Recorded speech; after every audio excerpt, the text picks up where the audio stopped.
We are less than 48 hours away from an epic night at NXT Vengeance. And oddly enough, even though we're headed to the city of brotherly love, it looks like there's a lot, and I mean a lot of love lost. It is your post NXT show live, and it starts right now.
What's going on, everybody? It is your honorary wrestling girl, Seindole B, and I'm back again with another episode of Watch What Happens NXT. We are way less than 72 hours away, actually, from NXT Vengeance Day, and it was a very interesting night. It was a very interesting pay-per-view. And when we talk about pay-per-views that set the landscape, or PLEs, I should call them, that set the landscape of what's to come this coming weekend, which is NXT Stand and Deliver on an epic WrestleMania Saturday, this PLE did not disappoint. There's so much that happened. As you can see, I'm looking a little familiar. Now, that's not to say that I am in support of what happened.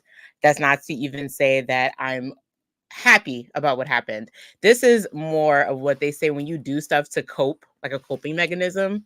I'm coping. Like, I'm in full blown leather. I know it's like hot. I have all these lights around me, and I'm wearing shades that look oddly familiar. And that's because y'all got to give me some time. Y'all got to give me some grace. This is my way to cope. This is my way of accepting what I need to accept, and that is that even though I was down with the gang, as you can see, I'm still down with the gang. The loyalty is not lost here at all. Let's just also get that out of the way. The loyalty is not lost. However, I would be remiss to say that I am disappointed. But as they say, when you're a chef, let the chefs cook. And that's what I'm going to let them do. I'm going to let them cook. We're going to go so much into that. We're going to go into so much more that happened at NXT Vengeance Day. But real quick, I want to give a shout out to those wrestling girls for powering this episode of Watch What Happens NXT, the Vengeance post show, the only Vengeance post show before another exciting, momentous episode of NXT happens tonight. I also want to give a shout out to Queen PR and Chris B of those wrestling girls for allowing me to post on their channels, their networks, their Twitch, their Twitter, their YouTube channel. And I also want to thank you guys for joining me. If you're joining me on both channels, which is those wrestling girls and my wrestling channel, my YouTube channel, I should say. I want to thank you guys for hanging in there, for supporting me. We did a lot of great numbers on Sunday. And with that being said, I also want to shout out Mr. Brian H. Waters from the Wrestling World and Wrestling Worldwide, and Mr. It's Justin Rich for giving me the time and hanging out with me. We kind of had like a reverse episode of TWG Fan Club on a Sunday. I called it the day party episode.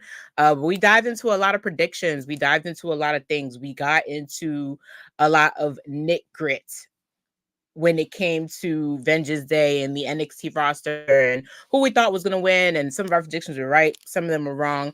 But either way, it was a good time. It was a traditional NXT.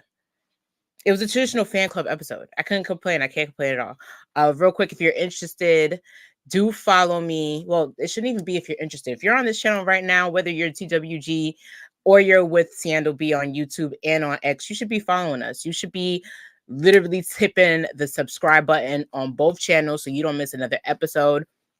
There's so much going on both ends. I'm always doing fan club with them every Wednesday with Cream PR is Justin Rich and Brian H. Waters. We do it every Wednesday night. We do it before AEW. We even get tapped into watching AEW live shows, which I think is really fun.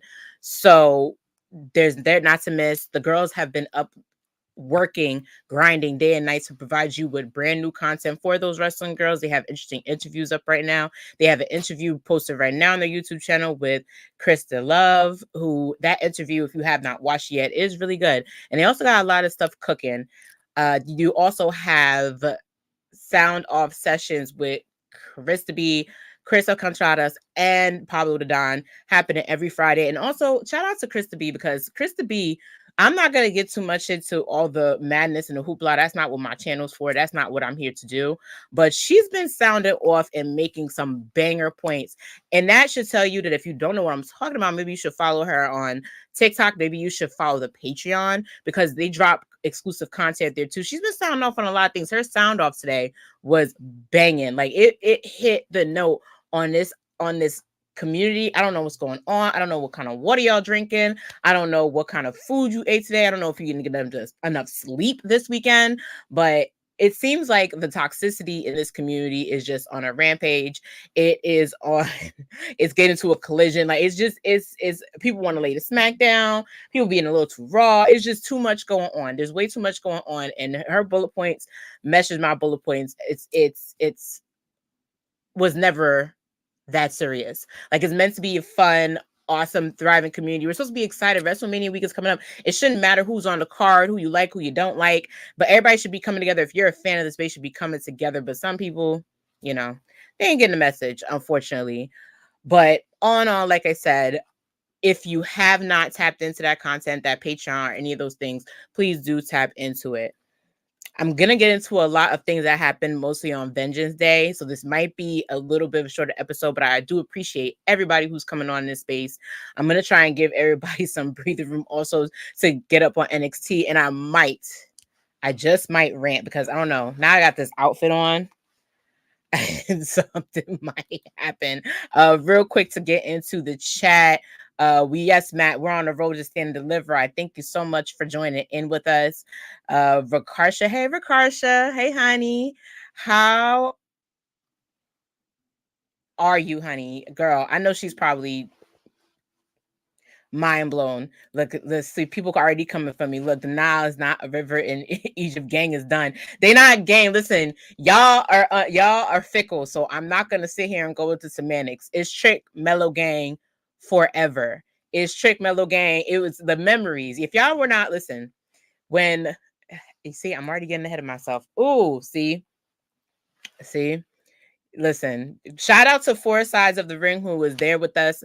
They were there with us on Sunday with the live show, brought up a lot of interesting points. So I'm going to plug them real quick. Do follow them on all their social media platforms, on their Twitch, because that's where they're live streaming from us right now. But I thank y'all for joining us. It was a good time. Very good insight on the comment section. Also Sunday, I'm so thankful for that. The comment section did not disappoint. The predictions and a little off, but they didn't disappoint either.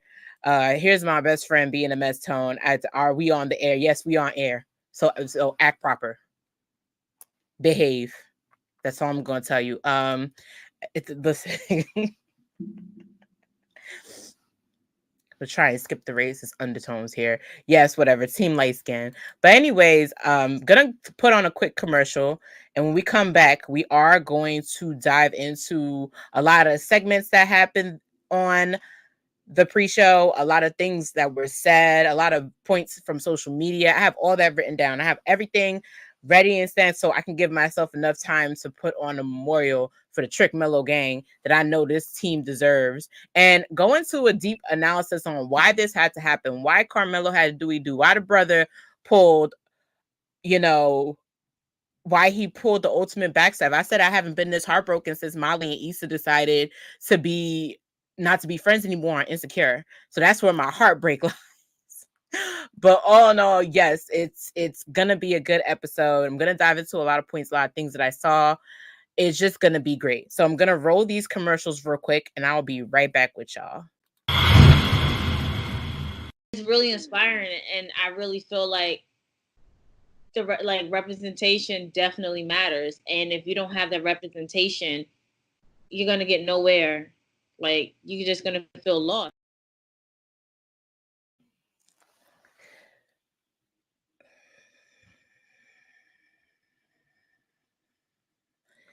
We are having some technical difficulties, but that's okay. The show's still going on. A lot of things that I want to dive into, mostly real quick. Before I even dive into anything, I do have to address something that happened. I've been really excited about Ava being the NXT GM for the NXT brand. And so far, she was doing a really good job. I was going to comment about on Sunday how she was able to really hold her own. She was able to be in front of the camera. A lot of the times, I was very critical of how her in ring performance has been. And she didn't disappoint this time at all. She really gave, I want to say, more of an essence. She still had her scripts makeup on. She was still her. She gave her authenticity and everything's going on. But the amount of stuff that's going on social media has caused this girl, well, not Ava, we're talking about the person that is Ava, because we know that Ava, of course, she's Dwayne Johnson's daughter. A lot of the stuff that's been going on, she has had to deactivate her Twitter. Now, you guys, I've never seen anything like this. Like, even we've been upset about things that happen in wrestling because we're so passionate into wrestling. It's kayfabe. We just, that's how passionate people are. We care about wrestling to the point where, you know, we'll sleep in the same sweatshirt that a wrestler has hugged us in. So I'm not shocked about the level of things that are being said, that are happening. I should be really, I'm more say I'm disappointed that these things are happening because it's really no call for it whatsoever. But the fact that you have to put her in a situation that has zero to do with her has to be the most myotic thing that I've ever seen in my entire life. Like, it has to be, it's downright just, it's sad. Like, I've never seen anything like it. The fact that somebody has to deactivate their social media just makes no sense to me whatsoever. It shouldn't even be like, it shouldn't even get that serious. Like I say, it's really not that serious. It's really not. Like, it shouldn't be, you know, death threats. And she literally had to post a tweet before she got off and said, you guys are tweeting me about a situation that has nothing to do with me, which she's right. You guys are tweeting her about something that's not in her control. It's not her job. It's not her place. Like, it's just not it. Like, when I say it's really not that serious, it's not that serious. I don't understand why when it comes to things in wrestling, we're getting to the point where it's toxic. And I'm for one, I'm somebody that did not sign up for that. Like, I don't think it's cool. I don't think it's funny. I don't think it's, I know you guys probably want a way to get attention. That's not the way to do it. That's really not the way to do it at all. And I think what needs to come to this fan base is to understand that, like I said, it's fun. It's wrestling. You're supposed to be excited. Like, it doesn't matter how any pay-per-view slice and dice or how upset you are, you supposed to sit there and have fun. I don't understand. Like, were y'all not raised properly? Like, were y'all not allowed to learn how to breathe in and breathe out? Did y'all not take anger management? Like, did y'all not learn? Like, do y'all need a yoga class subscription? Like, what do you guys need in order for things to calm down? Because, like I said, it wasn't that serious for her to deactivate the social media. I thought, like, for her mental health, I'm a big person. I'm a big advocate of mental health. If you guys don't know, I also have a brand called The Well Minority, where I do also talk about like bullying and stuff like that happens within the community. But it's just like, it didn't have to go that far. And it's really disappointing. Like, it's super, super disappointing to see that that's the route that everybody want to take. But that's all I'm going to dive into on that. I'm gonna get right into Vengeance Day, but again, my heart goes out to her. It's a lot dealing with right now. I hope people get it together to the point where they don't feel like death threats are the way to get somebody's attention on social media, whether it's through somebody's daughter, father, husband, aunt, you know, therapist. I don't care how you think you're supposed to be able to get into that. I just don't want people to think that that's the way you're going to get your message across. It's not okay. And the one person, my partner, See, God had a plan because God knew that I wasn't going to come in this by myself. She can say it better. I know she's going to agree with me. I know she understands how I feel because even at work, like I'm like, and it's funny, the group chat be active. We busy. The team, the busy bees be working. Like I'm looking at them and I'm like, I'm afraid to go on Twitter, y'all. I went on Twitter for an hour and got back off. But like I said, my good sis, the person that I was talking about that did the best sound off, that probably going to continue that sound off, hopefully in a mild tone, because like I said, this is probably positive. I already have to mourn one death. I don't want to mourn another one. So I'm gonna bring her on. She is my special guest, impromptu guest, I should say, for Watch What Happens NXT. Scarf, where you at, girl? Where you, baby? Where you at? Where you at, girl? Girl, I just came home. It's been a day. I'm sipping the wine today. Okay. You sipping wine? It's a Tuesday. Listen, on a Tuesday? Toast Tuesday? Toast Tuesday. Toast Tuesday? Because it ain't even Tipsy Thursday. Child. Oh, yeah, we do have Thursday this week, don't we? You see that plug? Hey, Matt. Hey, Matt, y'all. what's going on? Hey, y'all. Oh, my God. My comments are buzzing. I'm sorry. I don't want to forget y'all. I got sidetracked because I yelled at, also, I want to apologize to my best friend, Keith, because after the pay-per-view happened, he texted me and I told him that I don't trust light skins again. But so I owe him a shot and an appetizer from Yard House. If you follow me on Twitter, you know I'm a Yard House girl now. We dumped Cheesecake Factory. We've moved on to Yard House. We've moved on to other things. Did we? Yard House is good. You got to come to Jersey and get Yard House. I don't come to Jersey. You do, because Yard House, when you come back and do your showcases, hopefully we could do a pregame, because Yard House be hitting different over here. Listen, I could just come to Jersey just because I've been having to come to Jersey for a little bit, so I definitely got to start making my Jersey rounds. It just be the tolls, man. The tolls. I got you, girl. I got you. Listen, for every drink, for a drink will make up for the tolls. I got you. That is true. Don't worry about it. Yeah, thank you a lot. We will be regular. Yes, be the regulars, please. We don't need no more mess tone up on the stage. Thank you guys. Yes, doing black. Oh my God. We're not going. Okay, so we're definitely going to get into Mellow, but I wanted to interject because I came into the back of you talking about the Ava Rain situation on Twitter. And yes, there will be a sound off tonight about it. I released one this morning. And it's just like, as my brother Brian H. Waters said, it may be a daily thing because y'all really carrying this Rock, Roman, Cody thing a little bit too far now. And these is from the ones who literally came off of their mama's titty, came from out the basement after running off, getting done with their lotion and Vaseline, to want to come on Twitter and want to sit here and threaten a child. She's an adult, but she's also somebody's child. And that's one thing I don't do. I don't play with people's kids. I don't play with people's kids. So yes, stay tuned for a sound off. It will be coming. This would be, I feel like what Justin said, Krista B presents sound off, the People's Corner. And I think that's just what it's going to be. You muted. I got it. That was funny too. I was going to put in the group chat before I got on here. I feel like you should host Krista's People's Court or something like that. Krista Court, because hey Vaughn, because it's too much. Like, you don't go that far. Like, y'all really are taking the essence of good entertainment wrestling and taking it to a place where it should never be. Y'all getting mad over a match that hasn't been solidified yet. Y'all getting mad over a what if, a hypothetical. Cody hasn't picked his opponent yet. Y'all not. And that's what blew me. Fact, like, all of this is snowballing because CM Punk got injured.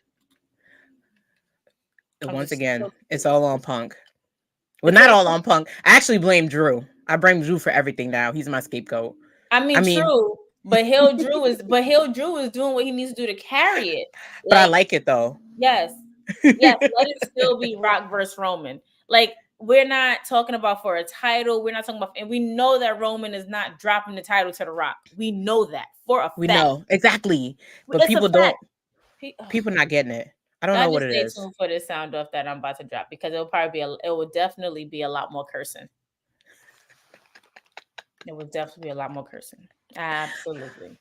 Make sure you Um, subscribe because it's only living, especially exclusively, sorry, on Patreon. That's with exclusively. Land. I'm not even putting on no social videos. So if y'all not subscribed to our Patreon, make sure y'all subscribe because it will drop tonight. If not dropping tonight, it's dropping tomorrow morning. So yes. Yes, please. Let's see the comments. Oh, Keith said, "Don't tell me what a good time." So we're gonna have to make a call. Like, Okay. hello, come down Yeah. the So Parkway. we can kick off Pisces season. Pisces season starts February 19th. Then my birthday is after in Hey, March. So yeah, we can kick it off at Yard House because I still have no birthday plans. Just letting y'all know. And I know I'll be planning my birthday would have been planned by ma'am, now. You see? ma'am, ma'am, ma'am. My birthday would have been planned already. People already got It's lists it's on what February. they want to It's pick. February 6th, sis. What we doing? Scarf. What we doing? I don't know. I think I'm just gonna relax, to be honest. You I know would what? We at that age where it's just like if we do something there, if we want to be epic, we could be epic, just be epic. You don't have to be epic because you feel like everybody needs to see you. You can just be epic on your own. So I think you guys are epic enough. Like we're all in our epic era. So I feel like even if we were to have a day that's not epic, we'd still be epic. That was a lot. right. Like I just feel come on forward. And Keith, you better change that Y to an A. I'm like, who the hell is Christy? Anyway, I get it. Typo. I Seindole get B it. sound. No, Vaughn. I gotta keep the energy for the end of the show, baby. I'm sorry. Let me see. Yes, I'm in HBK. You know what? I might be turning heel. I don't know. Cause people wanted to be like, after that FU mellow chant and all that stuff, I'm like, you know what? Maybe I need to. You see, I got the leather jacket on. You have the leather jacket on, and I'm just like, wait a minute. Like I you might. want to get into it because I feel bad for you. Like I really first of all, let me tell you the amount of people that I seen in my IG story talking about Siendo owes me an apology. I promise you. Because And I should have screenshotted it because I'm just like, yo, like so, and shout out to the guys from Backstage Brawl. Eric can kiss my whole left derriere. I owe Randy a drinks whenever we meet up because I was with, and then shout out to the only person that I feel like I would wrap my arms around and hug right now is Mr. Perry. Cause oh, you know, Mr. shout Perry out to told the that. wrestling club Yes. because if they don't love Cody, them kids love Mello and Trick because Trick and Mello love the kids. But the Yes. fact that when he watched that pay-per-view and he said I gotta show them the clip at wrestling club tomorrow, and he said he showed them kids. Them He kids had to said be heartbroken. they had to be heartbroken. That's why I feel bad for them. I don't feel bad for nobody else. That's my heel part. I don't feel bad for none of y'all because if y'all want to be like, oh, we knew this was going to happen. We knew it was going to happen. We knew it was going to happen. Great. We get it. You don't trust Trick, but I was Trick Mellow Gang, baby. Like I'm a 2.0 girl. When Trick first bursted on the scene, that purple satin shirt, knowing those lights were hot, and he was glistening sweat on that chest, I was invested because it was Trick Mellow Gang. Mello wasn't by himself. Mello had to put the he I'm had not. some mic work. Yeah, he had some mic work that needed to be done. He wasn't that great at promos. So when they brought Trick on, it was literally like Kobe. It was like literally like Kobe and Kobe and Shaq. Shaq. Like Mm-hmm. it was literally those. It was like Shaq and Dwayne. Like it was just they were a team, man. They were your Travis and Mahoney's, right? They were your Clutchy and Mahoney's right now. They was tight. They was putting the game together. They was making the game work enough for Melo to become your North American champion, your NXT champion. NXT Like champion. it was enough. And I'm But here's my thing: heartbroken. like, we knew it was bound to happen Right. because it was like you started to see the little subtle signs. Like every time Trick wanted to like further himself and further, move on, it was just like Mello was, oh man, did she freeze? I think she froze, y'all. It was just like, it sucked. Mello was always dropping some subtle teasers. So it was definitely bound to happen. Matt, to answer your question, I will not be waking up early for Santa Deliver just because I probably will be working, but Siendo will be once she gets back. I'm not sure what's going on. I'm not surprised that the turn happened. I'm just surprised on how it happened. If that makes sense. That makes sense. I'm just surprised on how it happened. Trick got tricked for real. Trick got tricked for real. And it was bad because Trick was already crying because he lost the match to Dragunov, and he put in what he had to put in, especially because he lost twice in one night, and that's just something like you really hardly see in WWE. You don't really lose twice in one night, and for you to lose twice in one night after all the hard work and stuff that you've done, that you put in, and for the person who's supposed to be rooting for you, your best friend. Wow, it's two of you. Okay, got it. Sorry, I'm experiencing a little bit of a technical difficulty, It's sis. okay. My I kept bad. it going. I Okay, heard I I kept it heard going. everything you were saying. Okay, But yeah, you keep like it going. for you to lose twice in one night, and then the person that you want that's supposed to be standing in your corner, that's Hmm. supposed to be like there for you, your ride or die, everything, turn on you. Yeah, it'll be a F you as well. Yeah. Now I'm like, when I go to WrestleMania and I see you at Wale Mania, how am I supposed to approach you, Mello? Yo, and that's the thing that makes me so like, what's gonna happen that weekend? Because like we already okay, so it's no secret that people are starting to see it is definitely last year was Melo's year. Everybody loved him. Everybody like they was entering he was entering him era. So he was going in because he was winning. Like we like Braun Breaker up in here, but wasn't no chance, baby. It was him season. So we already knew we were gonna favor him, but now it's kind of trick season. And now people don't like Mello, so we're not going to see Mello. Is he not going to show up? Is he going to have like security? Are we going to see a brawl out at Wale Mania? Are we going to have to wait? Like, what is going to happen? And that's what I think a lot of it is interesting that Mello chose to become heel now. And a lot of people were joking around and like really during Black History Month, like this couldn't wait till March. No, it couldn't wait. Like it It couldn't couldn't wait. wait because it wasn't gonna. You got this is what I hate about people. People forget that wrestling is entertainment. Wrestling is about story building. Mm-hmm. Look how long this story has been building between Trick and Mello. Right. Look how long. And we know now we know that Mello fucking attacked He Trick. did We it. know it now.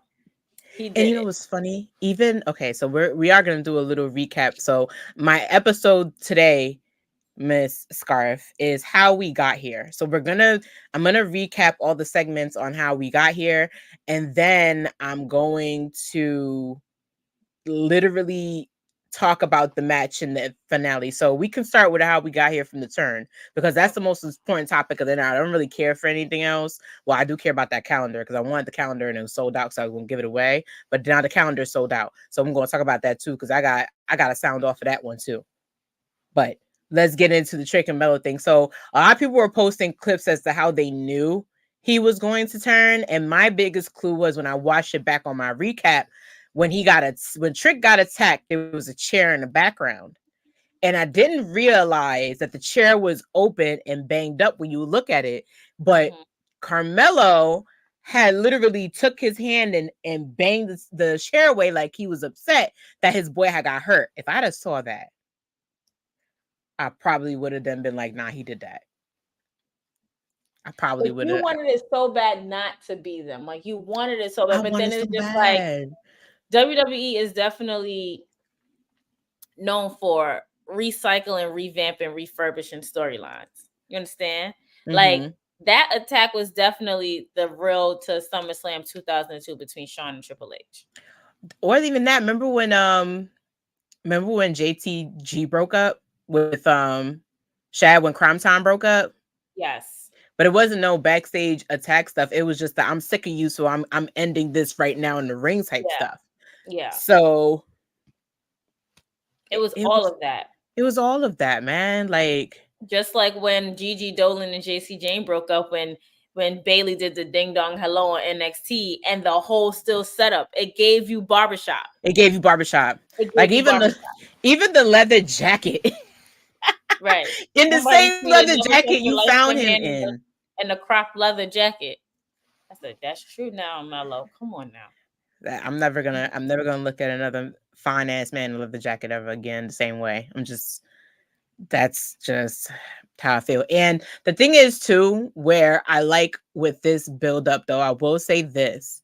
They gave you enough time for you. It didn't just come out the gate like, oh Melo did it, oh Melo did it. Like Carmelo, like even had the clue of Lexus King, like literally kind of taunting him, being like, I didn't do it. Thanks for the like I used this though to get my match at deadline. Like I used this to get my spot, my first ever PLE spot. I didn't do it though.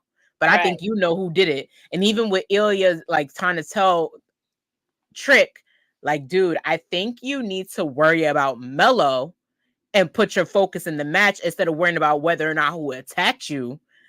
Like it gave a lot of it's obviously a boy, but they let it simmer enough Yeah. for it to cook, if that makes any sense. Yeah, it did. And I just got the email from WWE. If you guys are subscribed to WWE's emails, Carmelo will explain his actions tonight on NXT. See, all the more reason to watch NXT tonight. I Yup. don't know. It's just, I don't want to say it's shocking because we knew it was going to happen. But for me, from a person who has had interactions with both Trick and Melo personally, like just talking and vibing and stuff, it's just like, like this is character work more so than a real friendship. Like that it just bothers you because that's when you it's sometimes it's hard to separate the character from the person because Mm-hmm. you see them together. So I'm just like, am I gonna see them together? Like, am I not gonna see them together? Like what's happening? Like, what's going on? Like, It's it's crazy. Trick and Like Mellow, it's just, Mellow and Trick, Mellow Trick gang, Trick Mellow gang. Like, and they've had such good interactions they with did. with people, and that's why I was like, especially with the kids, man. Like the kids love them some Mello. But you know what's funny too though? They liked Mello when he was a heel also, Yeah, because he was and still showing shades of I Mello care was good, about what I heel care or about. babyface. Maybe Mello was Right. good, hood, but babyface, heel, babyface tweener. He's good, like no denying that. But I But do you hate sometimes when you turn on your best friend. It's just like, right? Do you think we'll get a different heel version of Mello? Because there's that too. Because we've gotten like, for example, we mentioned Shawn Michaels a lot. We've gotten like taunty heel Shawn Michaels, and then we've gotten like I don't care douchebag heel Michaels. Like, do you think the same thing will happen with Mello? Possibly.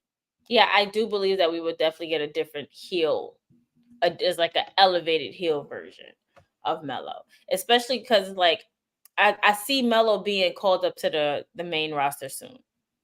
So go Mm, into main roster with that attitude. Don't go in real green and all happy to be here. Going on him times 10. right. So this right here, this platform in NXT, I feel like this is really like his last leg in NXT on a good Mm-hmm. note, not a bad note, before he gets called up. So start with him times 10 down here and then go up. Because listen, I promise you, I would rather see I want to see Carmelo and Logan Paul for the United States Championship. And you know what? That's what I think is happening. I think we're getting heel Mellow here. And the Yeah. only way I think if Trick does, and I'm not listen, that's another thing I'm gonna break my habit of. I'm not gonna sit here and make matches no more because y'all do too much when people try and make matches. Because look at what happened. We've been asking for what happened for 3 years, and y'all didn't know how to act. So I'm not gonna make matches. But what I will say is if that were to go down and this is Melo's send off to the main roster, because obviously Trick needs more to cook. He needs more time Mm-hmm. on it to cook. Even though I know too, the rumors were spiraling that at the SmackDown before Rumble, people were impressed with the reaction for Trick. But y'all gotta let good things happen. But they should have called Trick out for Rumble. They They dropped the should ball. have. They They dropped the did. ball on that because people would have loved to have her. Like instead of putting Pat McAfee in That that was a spot, waste they of could a have put spot, Trick in man. that spot, and That then pissed they me already off. had Mello at 5, and then you already had Braun Breaker. Imagine like the three of them having to show like there's every man for themselves in that moment, and Mm-hmm. showing the side of Mello like he's kind of confused, but he know like that's his man, but he know it's coming very soon. Like we all know it's coming very soon for him to have to turn on Trick. Like that's perfect story. Let me go apply to WWE or something because Listen, you need to be a writer. You should have been a writer, girl. It's a should new have been era. a Should have writer. been a writer. You should have. You should have been in there with the. You should have been in there booking this whole entire thing. But listen, it never too late. It's not. You saw the message I sent you. If Bubba Ray Dudley can do it, I'm gonna do it too. You could Shit. do it too. Shout out to my brother in the chat. What up, Soul? Hey, Shout out so here. What's going on, bro? Shout out to the music. Because a lot of people love the music. If you need some intros, if you need funeral music, just hit him up. Because he's a great producer. He's a good producer. He's my brother. So hit him up, show him some love over there on the Twitch channel. He also streams too. So show him some love. Early HBK version of Carmelo will be gold. Yeah. Because I think too, if he does go up against Logan Paul, you know that's not gonna be a disappointing of a match. But imagine him taking it off of Logan Paul. that would be amazing. He might not That would even be be a heel. so amazing and be a heel. Like you have two. When was the last time we actually got two heels that people actually like? Because no shade, people actually like Logan Paul. I like Logan Paul. I enjoy Logan Paul. Yeah. I think, but the thing with me too is when I see that you're into the craft, like a lot of like I was for a minute like annoyed with him and Bad Bunny just showing up, but both of them like looking at their behind the stage, and They I put on follow as yeah, like they into it, like they really like we're not just gonna come in here and do a frog splash and do a like fake knockout and call it a day. Like no, we're gonna learn how to wrestle. We're gonna learn we're gonna train our bodies for this, and he's somebody that has the persona to do whatever he wants. Yeah, sets his mind to. And he really do. Like I remember when he had the surgeries to have his iron fist done because he had broken his knuckles in his first boxing match. I was like, oh, he's there. And then he started using that as a gimmick. And I was like, oh, okay. Mm-hmm. You really you got it. Like I like people who understand it. And both him and salute to Bad Bunny and even Stephen Arnell. Like I like when Stephen Arnell was wrestling too because he was really passionate about it. So he was at WrestleMania last year. Yeah. So the three of them specifically, I was like, this is what you need. If you're gonna bring superstars and Maria because Maria Menounos, because Sis went in with broken ribs from freaking Dancing with the Stars and still did a good job. Like I like people that like to devote themselves to the craft and respect it enough to be like, no, I'm gonna really work for this, like train and all that. So I mean, I like that. I like him for that. However, I need to see who's gonna take the UFC title off of him. Yeah, like I don't feel like it just should be be anybody. Oh, like I feel like it should be somebody like Carmelo. It should be somebody young, like Kevin Owens. Okay, like Kevin, we know that you can really beat Logan Paul's ass. Like we know this for a fact. Like we know that there's only thing stopping is because you have a fractured foot and your hand is fucked up. Exactly. You injured, but in real life, like we know you can fuck up Logan Paul. Like we know that. But somebody for Carmelo to be in this heel era and kind of just like skip the line for whoever wants this US title and like go straight to Logan Paul, like, yo, I'm tired of you. I'm tired of you talking shit. I'm tired of you talking mess. Like, I'm gonna end you and have him start a reign something like Gunther. Like, we're not saying he got to be the longest reigning United States champion, but right. It'd be nice to have that on Carmelo. It was. So we're gonna jump right into. We're probably gonna get back into it a little bit more because there's so much to discuss in it. Because the ending for this pay-per-view was ridiculous. Yeah. Like super ridiculous. But what I want to do now is jump right into some of the segments that were going on to the pay-per-view. As I mentioned before, they did send and create the JCU calendar. Queen JCJ, I call it J University now because listen, Chase, you didn't pick. She took on, and she had an autograph signing. And what they did was they also put the calendars on WWE.com, and them calendars went. They gone. They gone. So if you wasn't in Tennessee, you ain't standing in the line, and you wasn't on when the pay-per-view started, you didn't get it. You didn't get a calendar. That calendar, though, they picked the right girls. I'll say that. There was something inside. There was something for everyone in each calendar. Oh, nice. That I like. Because even though I was like, all right, this is obviously like a joke. But it seems like, listen, you put meat in front of a man when he's hungry, he gonna eat it, right? Gonna eat. That's he gonna eat. And that's what happened with them calendars. They ate. They They still ate. eat. So shout out to Queen JCJ. What ended up happening was her, Thea, Carmen, I can't remember the other young lady's name, but she's really pretty too. She's on the roster. They were signing calendars, and as you know, there's been something brewing between Riley Osborne and Thea Hale. And so after last week, the go home show for NXT had happened. Thea Hale decided to basically tell Riley how she felt, like she liked them. And I thought it was cute. It was kind of like a little college, like this ain't high school type thing. Even though, remember, Thea says she's supposed to be a grown ass woman.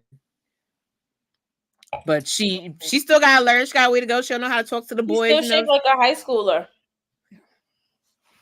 I mean, she is. I forgot who was coming on my show, child.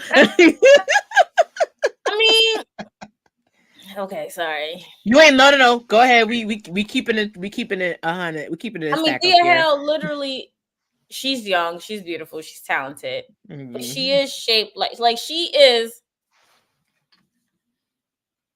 I'm gonna say she's just shaped like a high schooler. Like she has the stature, you know, small, cute, petite. She has muscles. Like her muscles are probably like 5 times less than Jordan Grace, but their build is kind of still the same. Like if she was trying to be in the gym more, she could be a Jordan Grace double. They could be twins. They like the same height and all that. You know what? I don't disagree. I don't disagree at all, because I was once that shape, and I had to like, all right, it's time to like, let me tell you, high school Seindole had no curve. And then I had the nerve to have like whatever my mama left me as far as backside wise. So imagine being shaped like a rectangle, but then when you turn around, I'm shaped like a P. Yeah, like I'm shaped like Naomi. So that's how I was. That's how. So I was skinny. Like I didn't reach 100 pounds until high school. Probably like sophomore year of high school. So imagine me being like 80, 90 pounds with C-cup boobs. My nerves. Starting from like the 4th, 5th grade up until, like I reached 100 something pounds.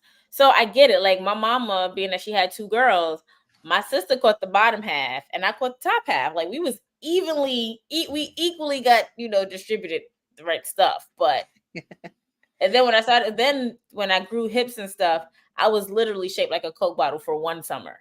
Literally shaped like a Coke bottle for one summer. Really? Yes, I was. Flat stomach, boobs, hips, that. Yes, I was shaped like a Coke bottle for one summer. Everybody thought I was having sex. I said, no, wasn't. Child, why do people always assume that when it comes to women? That for real. It's just like girls just can't gain weight, and then come to find out I had a thyroid issue.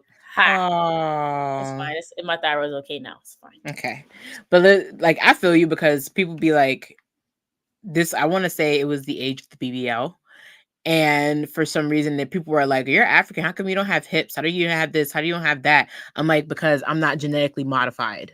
Okay. Like I go to the gym. I lift weights.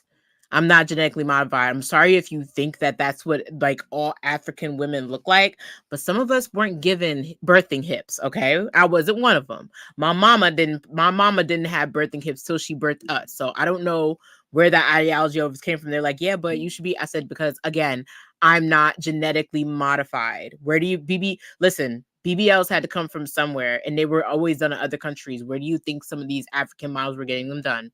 In other countries, people. Other countries. Let's be real. So then when I got older, I started realizing like a little bit of fat was coming like to both sides. A little bit of it was coming to my stomach, which I couldn't stand, but it was coming on both ends. So I was like, okay, you know what? I'm just going to grow into my weight. And now like I feel like I'm a whole snack. You a baddie, sis. Can't nobody tell you different. Nothing. And if they do, they a hater, because you's a baddie, sis. Okay. But I will never forget the ones who slept on me, but I do forget them, so it's okay. Back then, they ain't want you. Now they hot, they all on you. Or whatever Mike Jones says. Shout out to Mike Jones. Okay. But basically, long story short, I mean, Riley must like the high school body because he asked her to be his Valentine, which is a segment I know is going to start tonight because it's going into Valentine's Day weekend. I know it's probably going to start tonight, but he's had something planned for Thea. JC was like, this is cringe because both of you don't know how to talk to each other. Like, what are we in elementary school? Like, just say y'all want to date and move on. Like, she was just like this. She was me whenever Justin makes an inappropriate comment on fan club. Like, she was like this. Or Like, in she the was like comments of on the schooling. like this. So long story short, later on we get Les's King being his pervies. What's the name called him? The Tiger King, and now I can't get it out of my head, Justin, on my Yes, pre-show. that's what he looks like. Oh, cause what? So he called him the Tiger King. So now I'm gonna call him Lexus the Tiger King. And he basically came to be his pervy self and was like, "Oh, these calendars, yum ladies." And Riley looked like he had enough. So he walked up to him and was like, "You need to chill." And Lexus basically told like Thea, like, you need to get with a real man. I don't listen, this is still throwing me off, It's this, but and then yeah. the '80s hair, like the roots is black, but the But hair that's is why he's called blonde. the Tiger King. Yeah, like Joe Exotic. Oh, And you know what's funny? It's shaved on the side for real, but he lets the middle come down. Cause he had a picture where he was training in a ponytail, and all the yeah, pony because it like was it's like a shaved, mullet type situation when he was in AEW. So right? But he let the mullet grow up top, so now it's yeah, long. it's disgusting.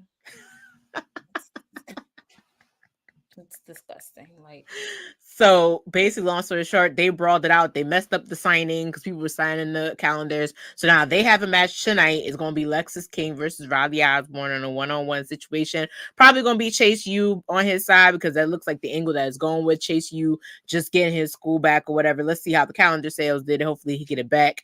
A lot of people are waiting for Duke to turn on Chase U, which is another thing that was going on.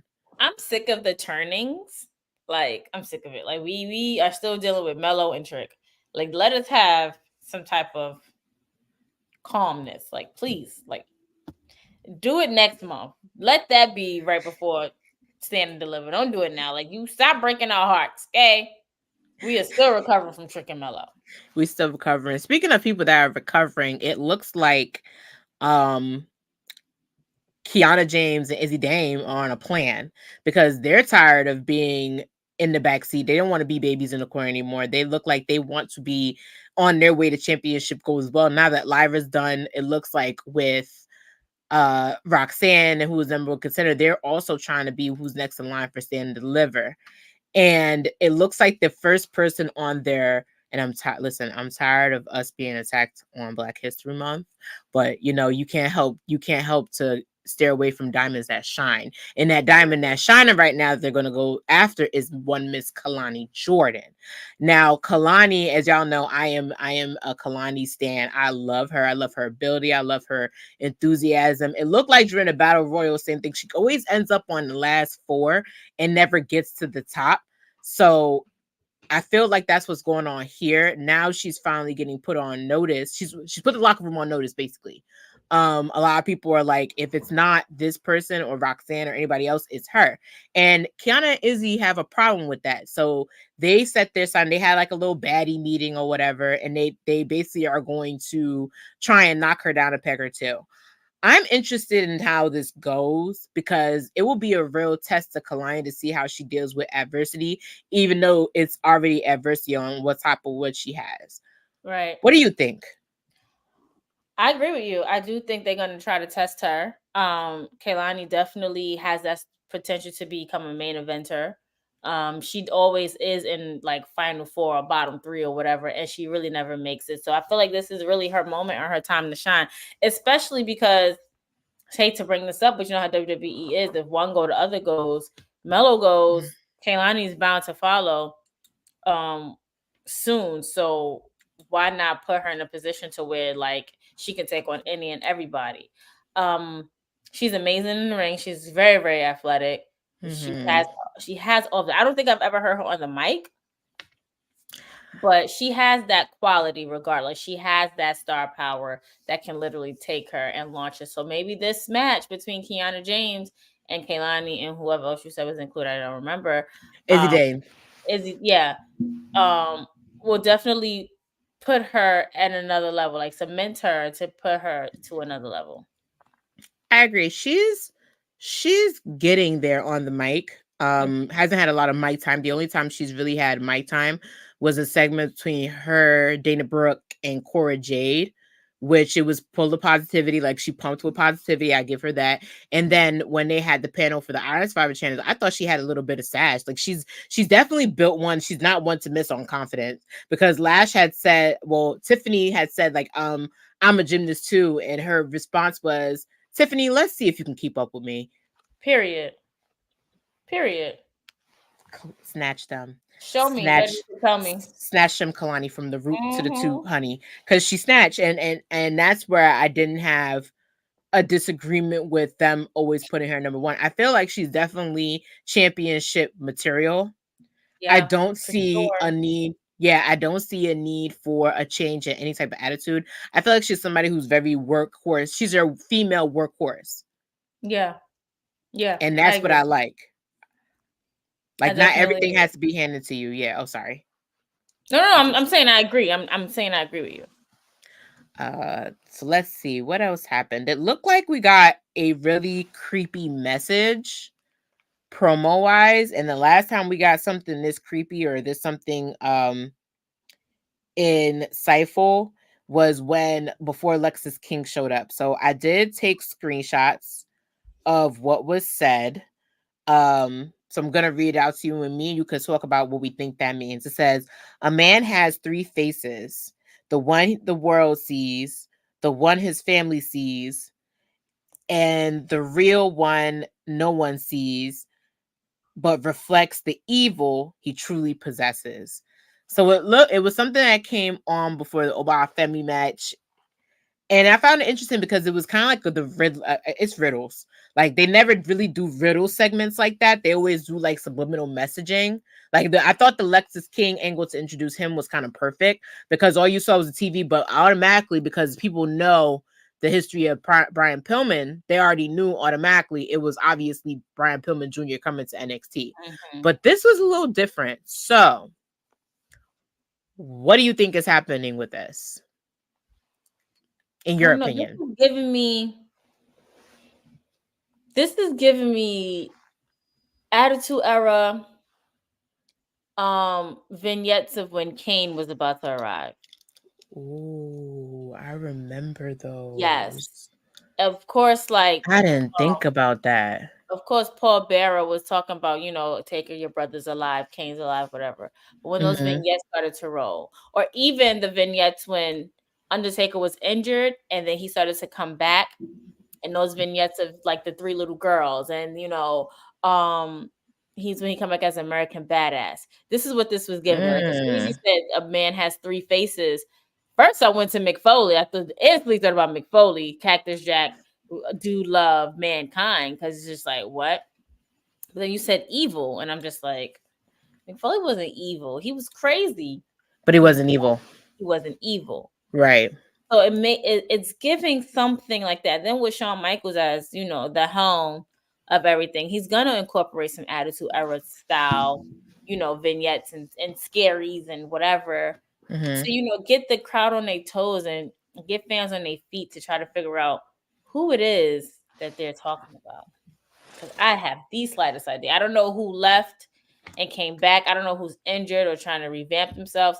I do not know. And if I do know, it's escaping me right now. So, and what's crazy is that we obviously it's been a lot of people from main roster coming back. So it could be somebody who's main roster trying to revamp themselves. Yeah.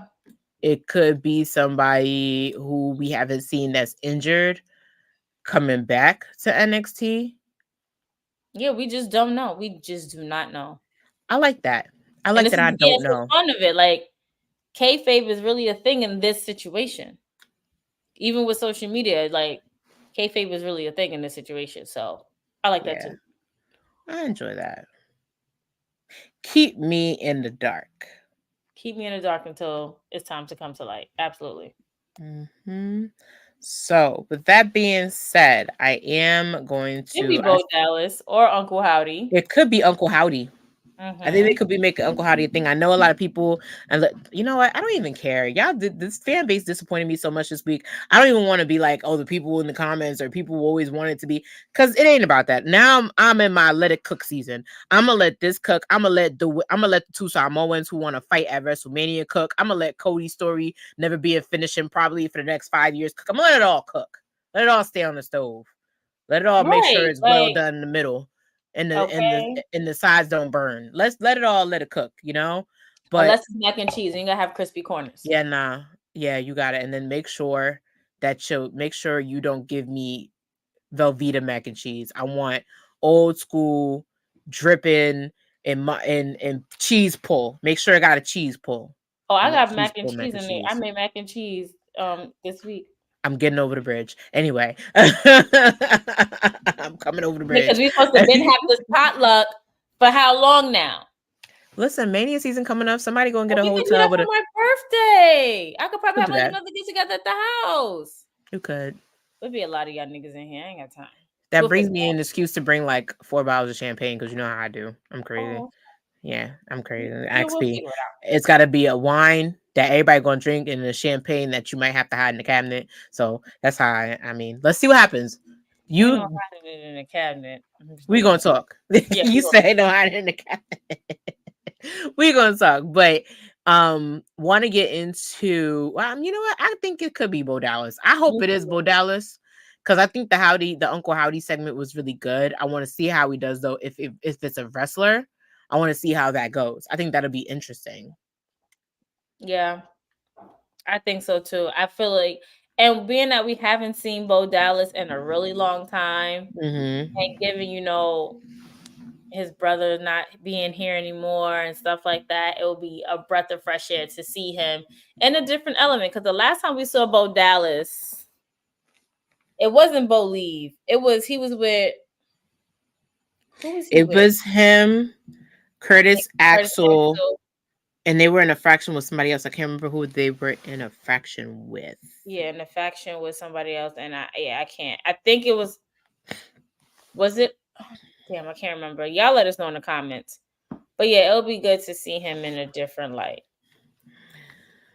So we're going to go right into the recap of Vengeance Day.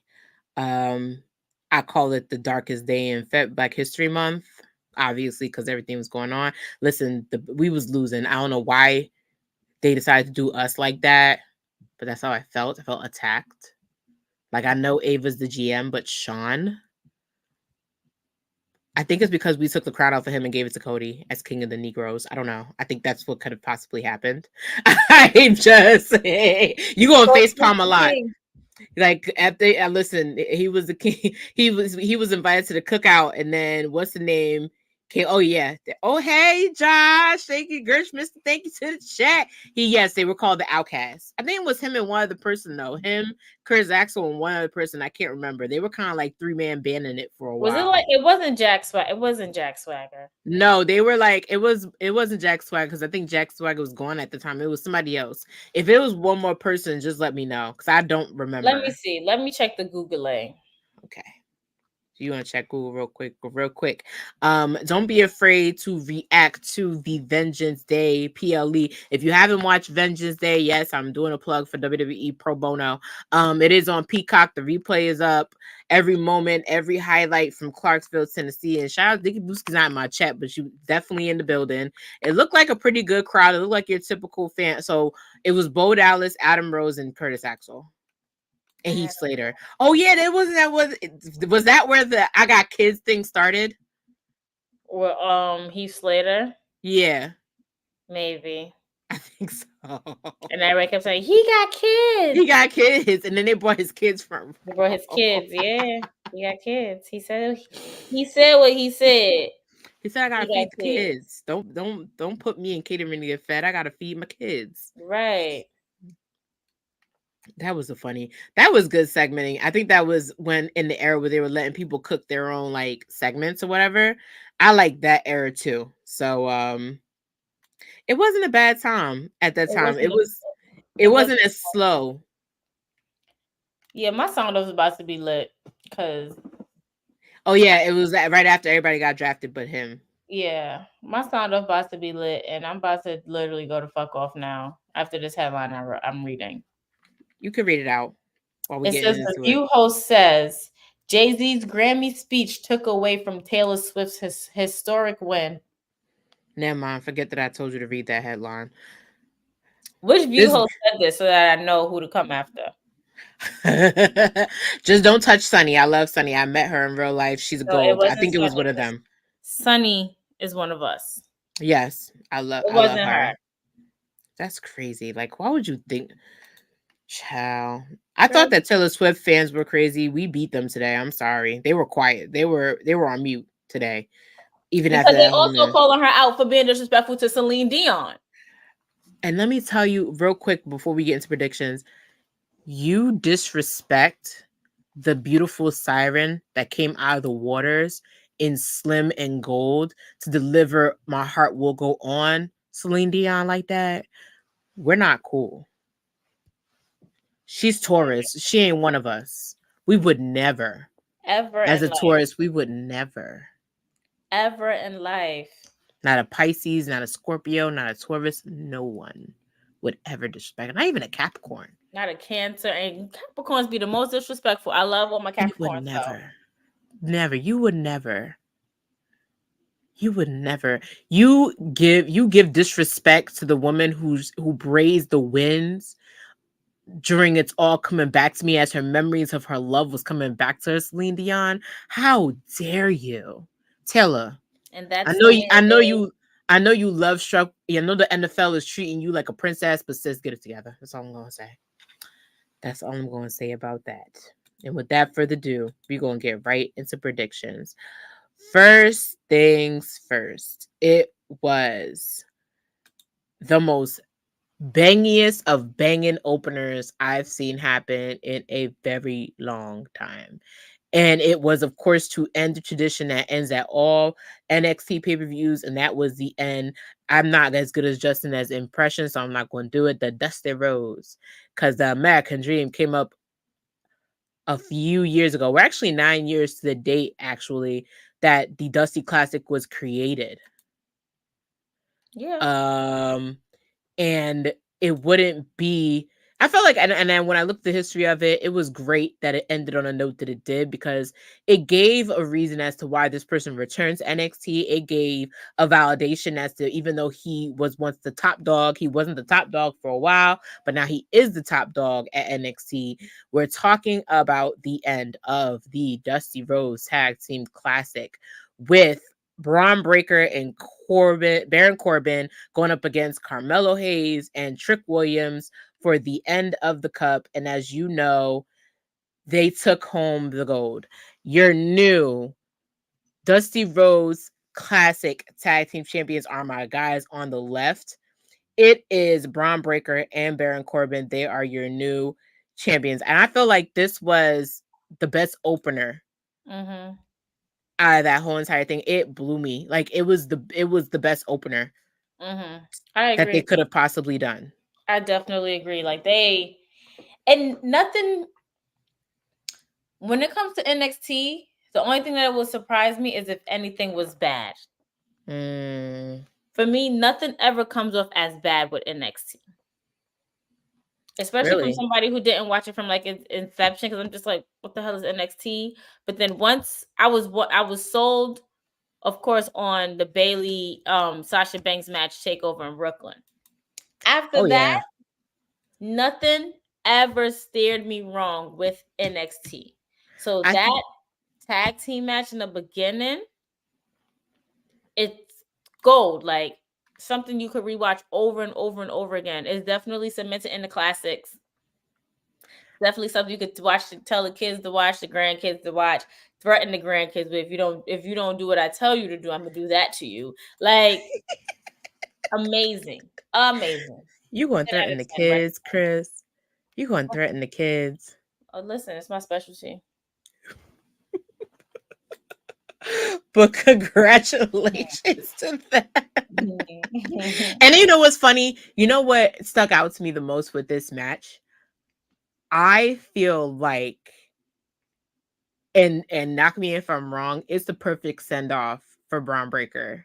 If no Yeah. matter who he signs off with, they and we know what's specific. They did say they can go for the NXT Tag Team Championship. What would be a dope ass spin though is if they went for the Unified Tag Team Championships. That would be interesting. I should have put that out there in the tweet, but people are already attacking people left and right. I ain't want that kind of sauce. But I feel like that would be a good. All in all, like I said, it was a great send off if whoever Braun Breaker decided, because he's the hottest free agent since AJ Styles was disappearingly the free agent. So it can go either way. And then for Baron Corbin, I didn't realize that it was a redemption arc for him because he didn't get a chance to win. The first year he went when he was Rhino's tag team partner, he didn't get a chance to win. Damn, I didn't realize that until I watched it. Huh?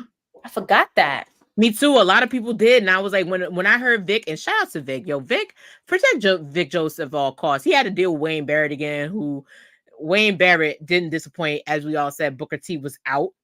He's having surgery. He'll be out of NXT for a while. See ya.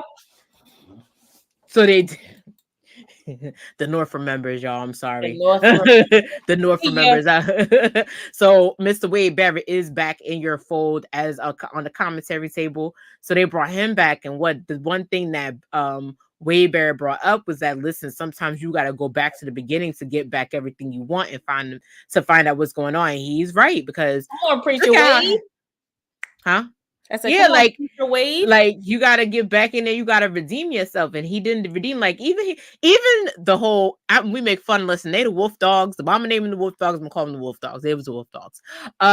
Even when it came down to the end of it, when they came into the arena, they dressed like they were in Nashville. So they came Nashville out. They was outside Nashville. They came looking like two Tennessee Cowboys. They looked like they belong on the set of what's that show with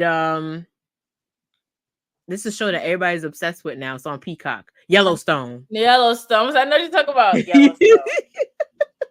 They came looking like that, and I was just like, you know what? I like it.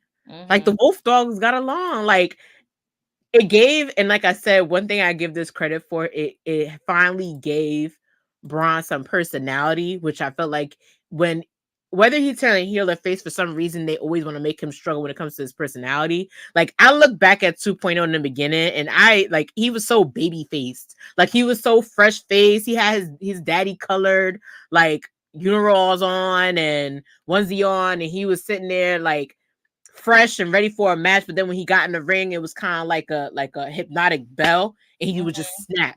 That's what it gave me in this match, and it was a very high octane match with Carmelo and Trick, and I wanted to see how winded the Wolf Dogs would get out of working with those two, because even them, they were like, Trick is getting better at being like a high performer, and Carmelo, Carmelo's Carmelo. Like Carmelo going high perform every time, show up, show out.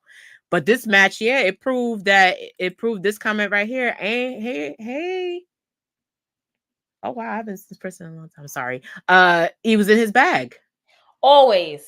He was in his bag. And I agree with Arnold, for real. He is always in his bag. Like it's just like when Triple H said in one of his interviews, it's like the inmates are running the asylum, because who would have thought that two degenerates would literally be the head of the companies and literally running it to where it's just like you are on your toes to see who's coming out, to see what fight is going to be like number one, having a difficulty of choosing, to be talking about these matches 2, 3, 4 days afterwards. Like we're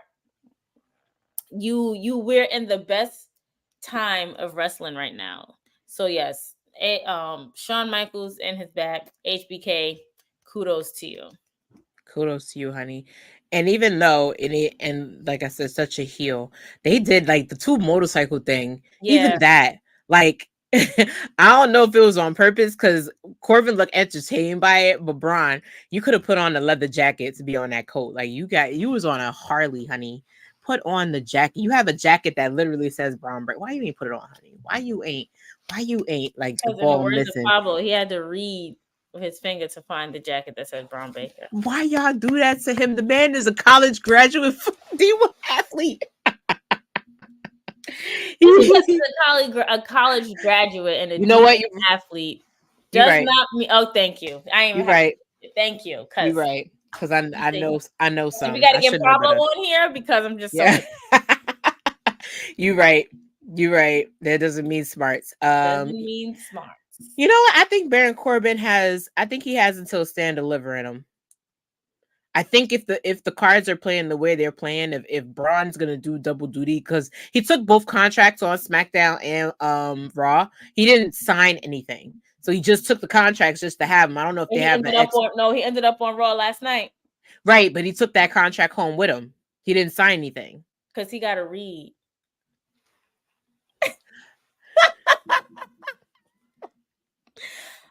I blame Pablo. I am sorry. It's going to take him a while to read through the entire contract. Maybe okay, so here's my thing, and I'd be laughing at Sean when y'all talk about that. Maybe it's that he can't read. Maybe he just doesn't have. People don't have good social skills. There's the word. His social skills need growing. I don't think he has this because even when I watch his interviews, he did an interview with WWE India. Like they were like trying to get Duwale rolling and all that stuff. Like he just seems like somebody who doesn't have an external personality that well. The perfect example would be him being on Sheamus's workout show on YouTube. So look at that. Like he there's a little spark of personality, but it's not all there yet. And some people can like I want to say brain skill, but they don't have good social skills. I know somebody like, for example, I have a friend, she's a genius. She could do mental math in 2 seconds. But when it comes to learning how to talk at a bar, it's like watching teeth pull. And I love her to death. And I tell her that all the time. Like maybe she doesn't have good social skills and she admits that. She's like, yeah, I don't know how to talk to people. Maybe that's him. And it's just coming off as slow. Hey, Dylan. Okay. I mean, he still does look like the type of person who would read with their fingers.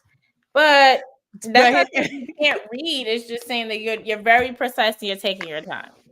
And you know, it's funny because when the Wolf Dogs thing happened, it was a stupid name, but I look at it as like I've never seen Braun have this good of a personality or get this good of a segment. Because even when he's trying to be a bad guy, he's trying to read a promo. Like, why are you talking so slow? Like, I don't get it. Like, just talk.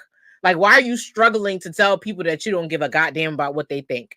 I'm gonna put up Dylan's comment in a second because I know somebody who's like this.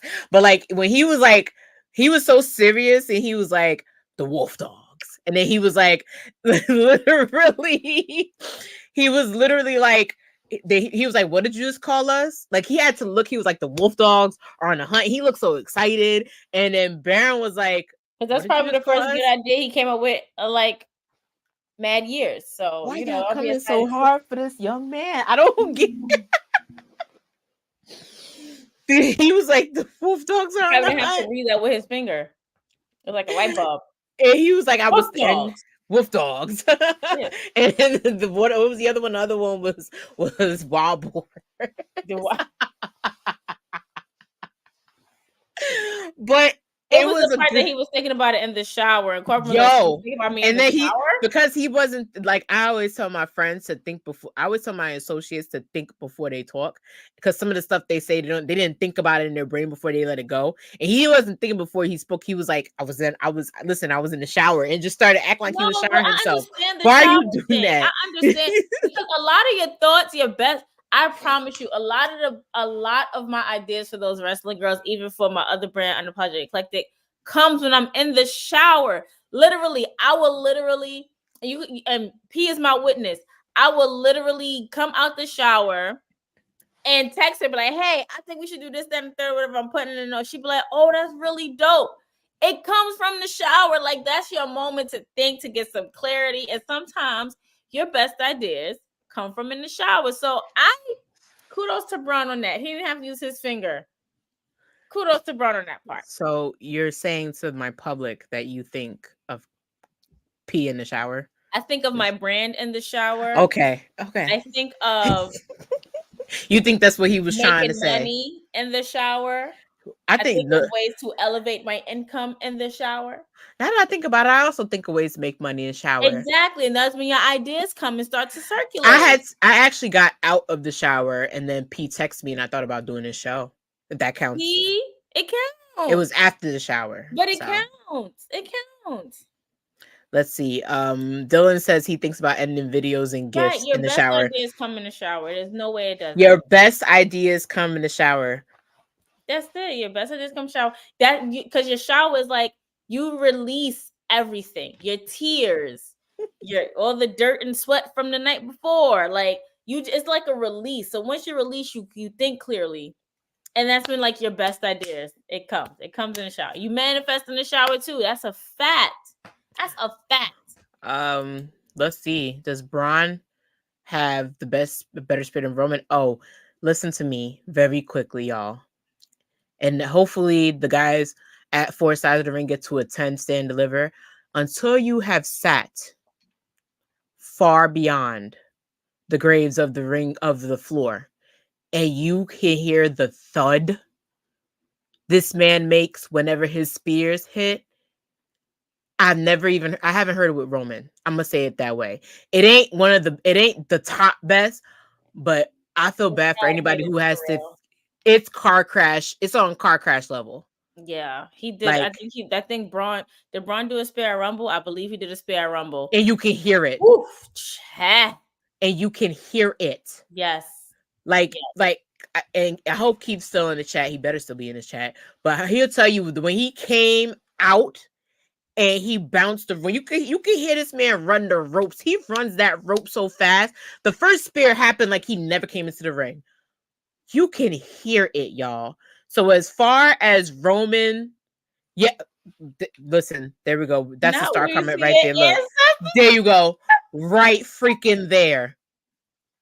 He will have you will be on the ancestry plane looking for T'Challa and Kachala looking for the ancestors. Child, you will hear it.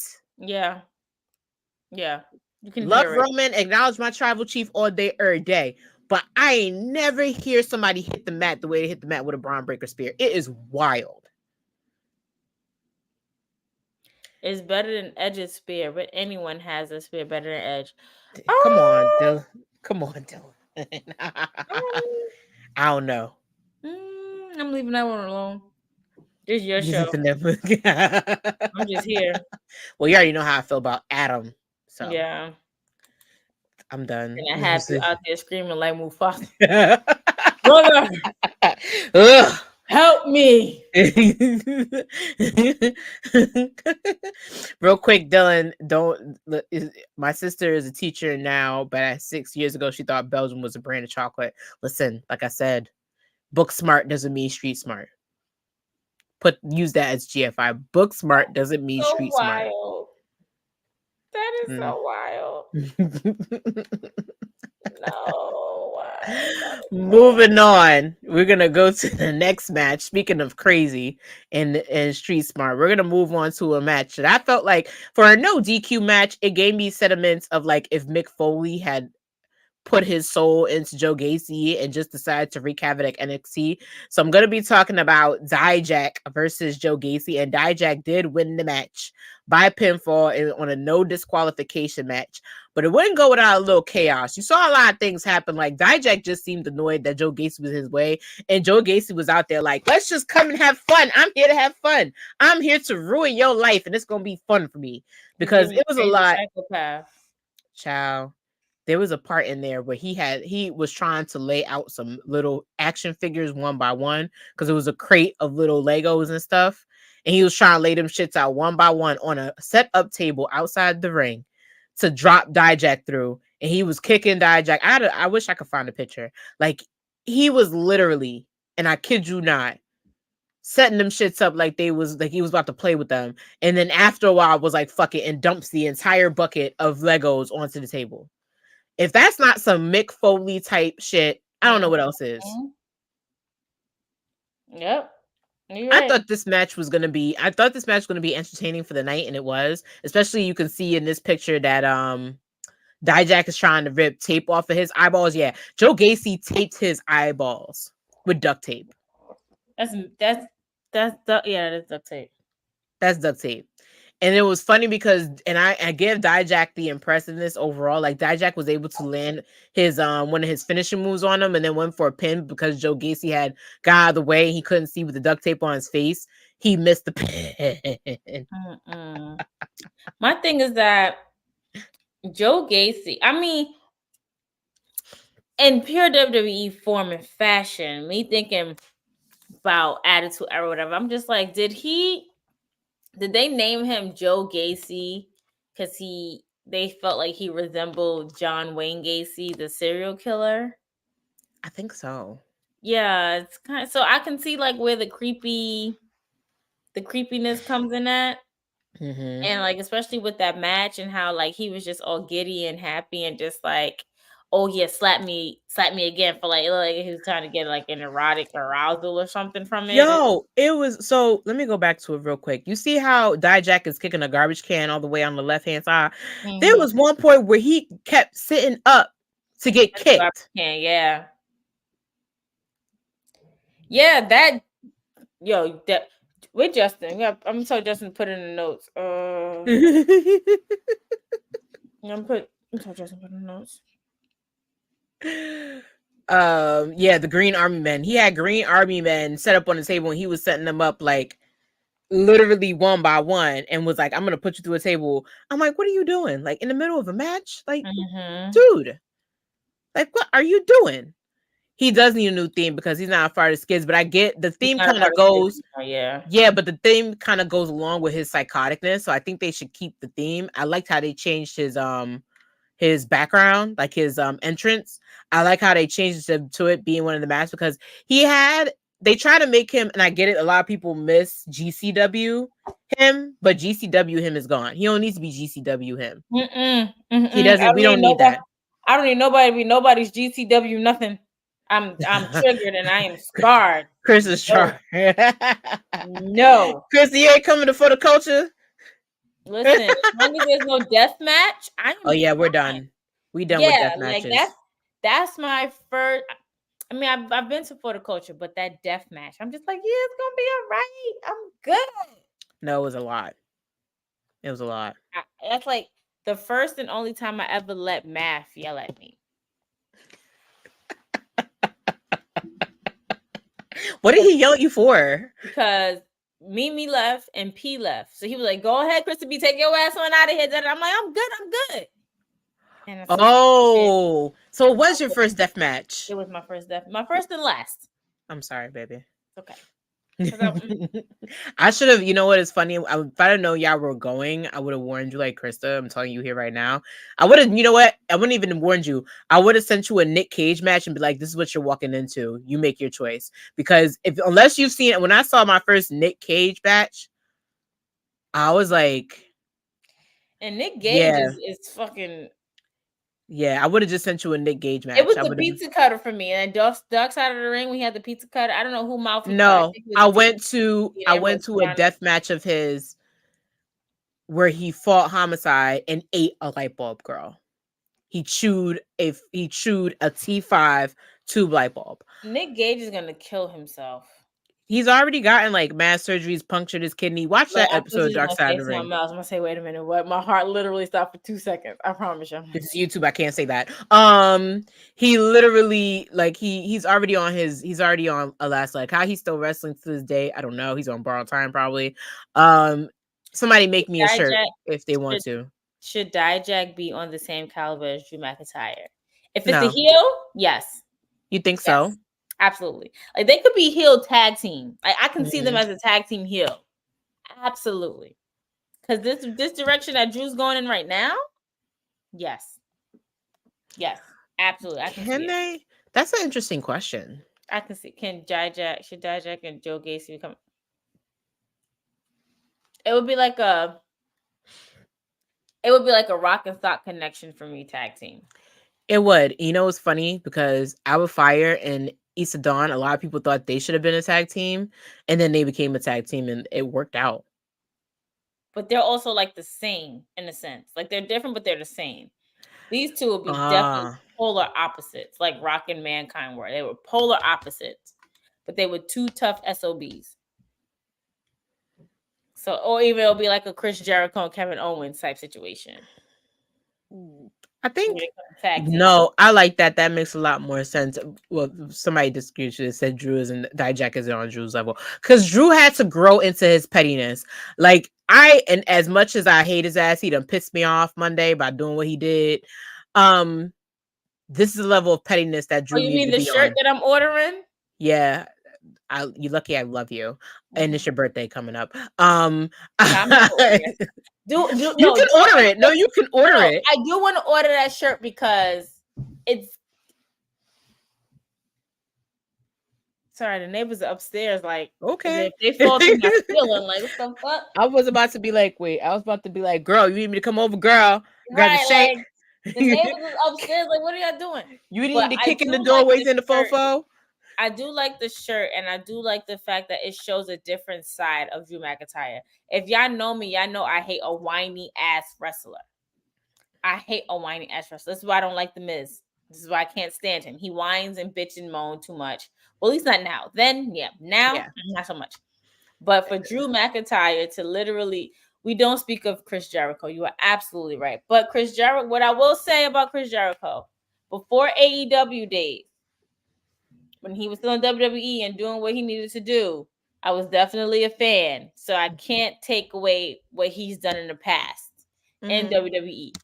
That's where definitely a goat. That's where I would talk. The furthest I would talk about him at his last run in WWE and all of that. Anything afterwards, you can miss me with it. But Drew is being petty, and I love the fact that he's carrying his petty out. Like the video I sent y'all, he was just like, "You can't miss tricep day. You got to work on your triceps." While playing. That's you know what though. That's smart on his part. I will give him that. And then on top of that, how long does the tricep take to heal? Almost a year. And him playing Meek Mill Dream of Nightmares. Hello, Meek Mill is from Philly. Hello, what if Drew McIntyre get Meek Mill to be performing at WrestleMania for his entrance at Philly? Hello, like shitting me. I prayed for this to happen. What's the beginning of Meek Mill's Dream of Nightmares? I used to pray for times like this. Hello, shitting me. Listen, let me write. Let me. They would be on a whole nother level if they hired me. Whole nother level, in a good way. You know, it's funny. Sitting here debt free, rolling in. No, Dylan, he's in the box, and he's in the box. Who's in the box? TK. Absolutely, TK's in the box. This is not fan club. This is my show. I have my own box. P and Chris have allowed it. He's in the box. Tony Khan. See, we got to be specific because we lost Toby Keith today. Tony Khan TK is in a box. Toby Keith, rest in peace. Box. I prayed for this to happen. Yo, you know what? And I give it credit, even though he disrespected my boy. That was genius. That was so good. It was genius. He literally walked out there like he was going to be sympathetic and then snap right. He did a CM Punk like Your brother didn't know Toby Keith died today? Oh, Peter doesn't watch the news, so I don't think he knew. I didn't watch the news either. It popped up on my phone. It's been trending on Yeah, Twitter. Peter, Toby Keith passed away today. Toby Keith passed away today, Peter. He said, "What you mean?" Sorry, Peter. Mean, Toby Keith, sorry. He probably about to text me. He's like, "Hey, yo," because Peter's a musician, so he's always gonna. Oh, he said, "Damn." Okay. Yeah, Peter's a musician, so he has an appreciation for anybody who's iconic. Yeah. Scott is psychopath is psychopathian. Yep. Put that on a shirt. That's it right back yet, but we know he gonna put it in a note. Well, shout out to Black Wrestling. They're hosting Turnbuckle Talk right about now. So he'll probably get back to us after he's done listening to rants and games about this host. Because I know if you ain't here, you better at least be there because I know they're going off the mess tone up in there. Like I have to listen on mute, but I know they're going on a mess tone format. So if you ain't listening to us, listen to them because they be having the wisdom dropped on there early. Yeah. So we're gonna go into the next match. Obviously, I was looking forward to this match. I knew it was gonna be kind of your breakout match of the night, but we had two street turf families fighting to see who's on top of the game on the streets. And when the smoke was clear and the block was clear, it ended up being the Don of NXT and his family, his Corleones, his Paisans ruling over OTM. So the result for the family, the D'Angelo family, which is Tony D'Angelo, Shane Stacks, Lorenzo, and Adriana Rizzo, going up against Out the Mud, which is Lucian Price, Bronco Nemo, who I'm obsessed with them now. Oh my God.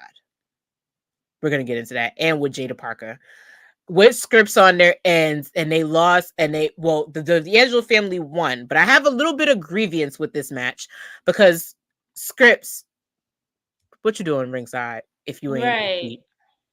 I love you, you my dude. Why you ain't? Why you? What you there for if you ain't there to cheat? What you Right. there for if Like you ain't? if you like, why you sitting there looking pretty?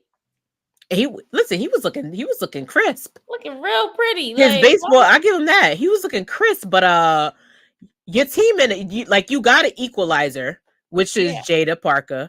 But and then the D'Angelo family said, "All right, an equalizer. We're gonna teach Aria we're gonna teach her how to wrestle. We're gonna give her some gear." And her gear was cute. Both their gears were cute. They was slaying. Jada Parker may be a cousin because my mama side, we're all Parkers on that side. So we just gonna add Really. her to yeah. We're gonna add Jada Parker to the family on this side. And Come I on, liked baby. what I loved in the match was I liked Jada's I don't care who you are, I'm gonna step to you attitude because she stepped to Tony and she was like, what you finna do? Like before he called Raza over to do what she does best. Cause who you gonna call when a chick is stepping to your face? Rizzo. Ghostbusters. Huh? Ghostbusters. I'm done with you. Mm. Oh, dead. You said Ghostbusters. So literally, like, it was a good showcase. Like, I don't know, guys. Lucian and Bronco, they might end up being your next tag team champions. Yeah. After Yeah. this, they took, Yeah. and what I liked was, and what I didn't also like was that Shannon Stacks had to take most of the beating, but I get it because they want to make Tony D'Angelo look good again. But Lucian and Bronco really dominated most of the match, Yeah. like a And mind you, I lot of was the watching match. this while I was watching the Grammys, and I'm still paying attention. So absolutely, I believe it. Yep. They They definitely did dominate most of the match, but at the same time, they're still fairly newer compared to the D'Angelo family, and they had to find a way to redeem themselves. So why not do it at Vengeance? But I'm sure this story, this right here, is not over. It is oh, not over at absolutely all. not, because even when you consider the fact that now they have a female, it gives more. And what I said I always liked about the storyline was that this is one of the first storylines where they gave women the focus on why they're important in the faction, and I like that they did that for Rizzo, and I like they did that for Parker. Like, I think that's one of the best things you could do when you're trying to build the character, because they walked out like this is not over. Even Right. when out how OTM came out was like, we're here, we're putting you guys on notice, we're putting this brand on notice. So if anybody want to come and step to us, just know we got reinforcements. Yes, it's sad they lost. I didn't like the fact they lost. I felt like the D'Angelo family, like you said, this is a way for everybody to be reminded of the D'Angelo family. Even if this had just been a tag team matchup without the girls being involved, they would have been involved some way, and I felt like they still would have gave it to Lorenzo and Stacks. But it leaves more of a breeding for Stand Deliver, because you never know what's going to happen with Stand Deliver. That's true. And I I feel think I like might this is the go to perfect Stand build. Deliver now, to be honest with you. Girl, you gotta come. It's a good time. Like I mean, I know it's a good time, but at the same time, it's there's early. interviews and stuff that got to get done. So while you're Mm-hmm. asking to deliver, that's why I missed it. Because if I'm not doing an interview, we're doing something else wrestling wise. That's not. But I might have to come and stand and deliver because I want to see where this goes. I want to see where this goes. I want to see where Trick and Mello goes because I know Trick and Mello has to hit at stand and deliver. It's No way going that they can't. like if it's not like an ambulance match or something, I'm gonna be like, Sean, what are you doing? Like we're dropping the ball here. But see, they can't do that yet. They can't do that yet until we're on Netflix. So like all of like the Ooh. blood and stuff. Like even with Cody and Shinsuke's bull rope match, I tweeted, I said, this bull rope match really going to hit. Let me tell you something. Let me tell you something. That bull rose that match was BS. It hit much better at Madison Square Garden than it did there. You got to be at Madison Square Garden. The one at Madison Square Garden was good. I don't know what that crap was last night. It was on network television to where they have to censor Excuses, their things. excuses. You understand? Like The kids are in Attitude bed Era. past If 10 they would have o'clock. had a bull rope match on the Attitude Era, child, I still be fuck a I quit match. I'll be having nightmares from that shit.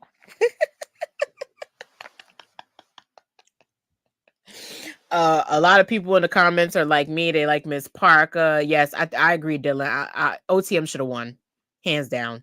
But I get what they're trying to do. I get that if they had let them win, either way, if they win or loss right now, Out the Mud is already put them on notice.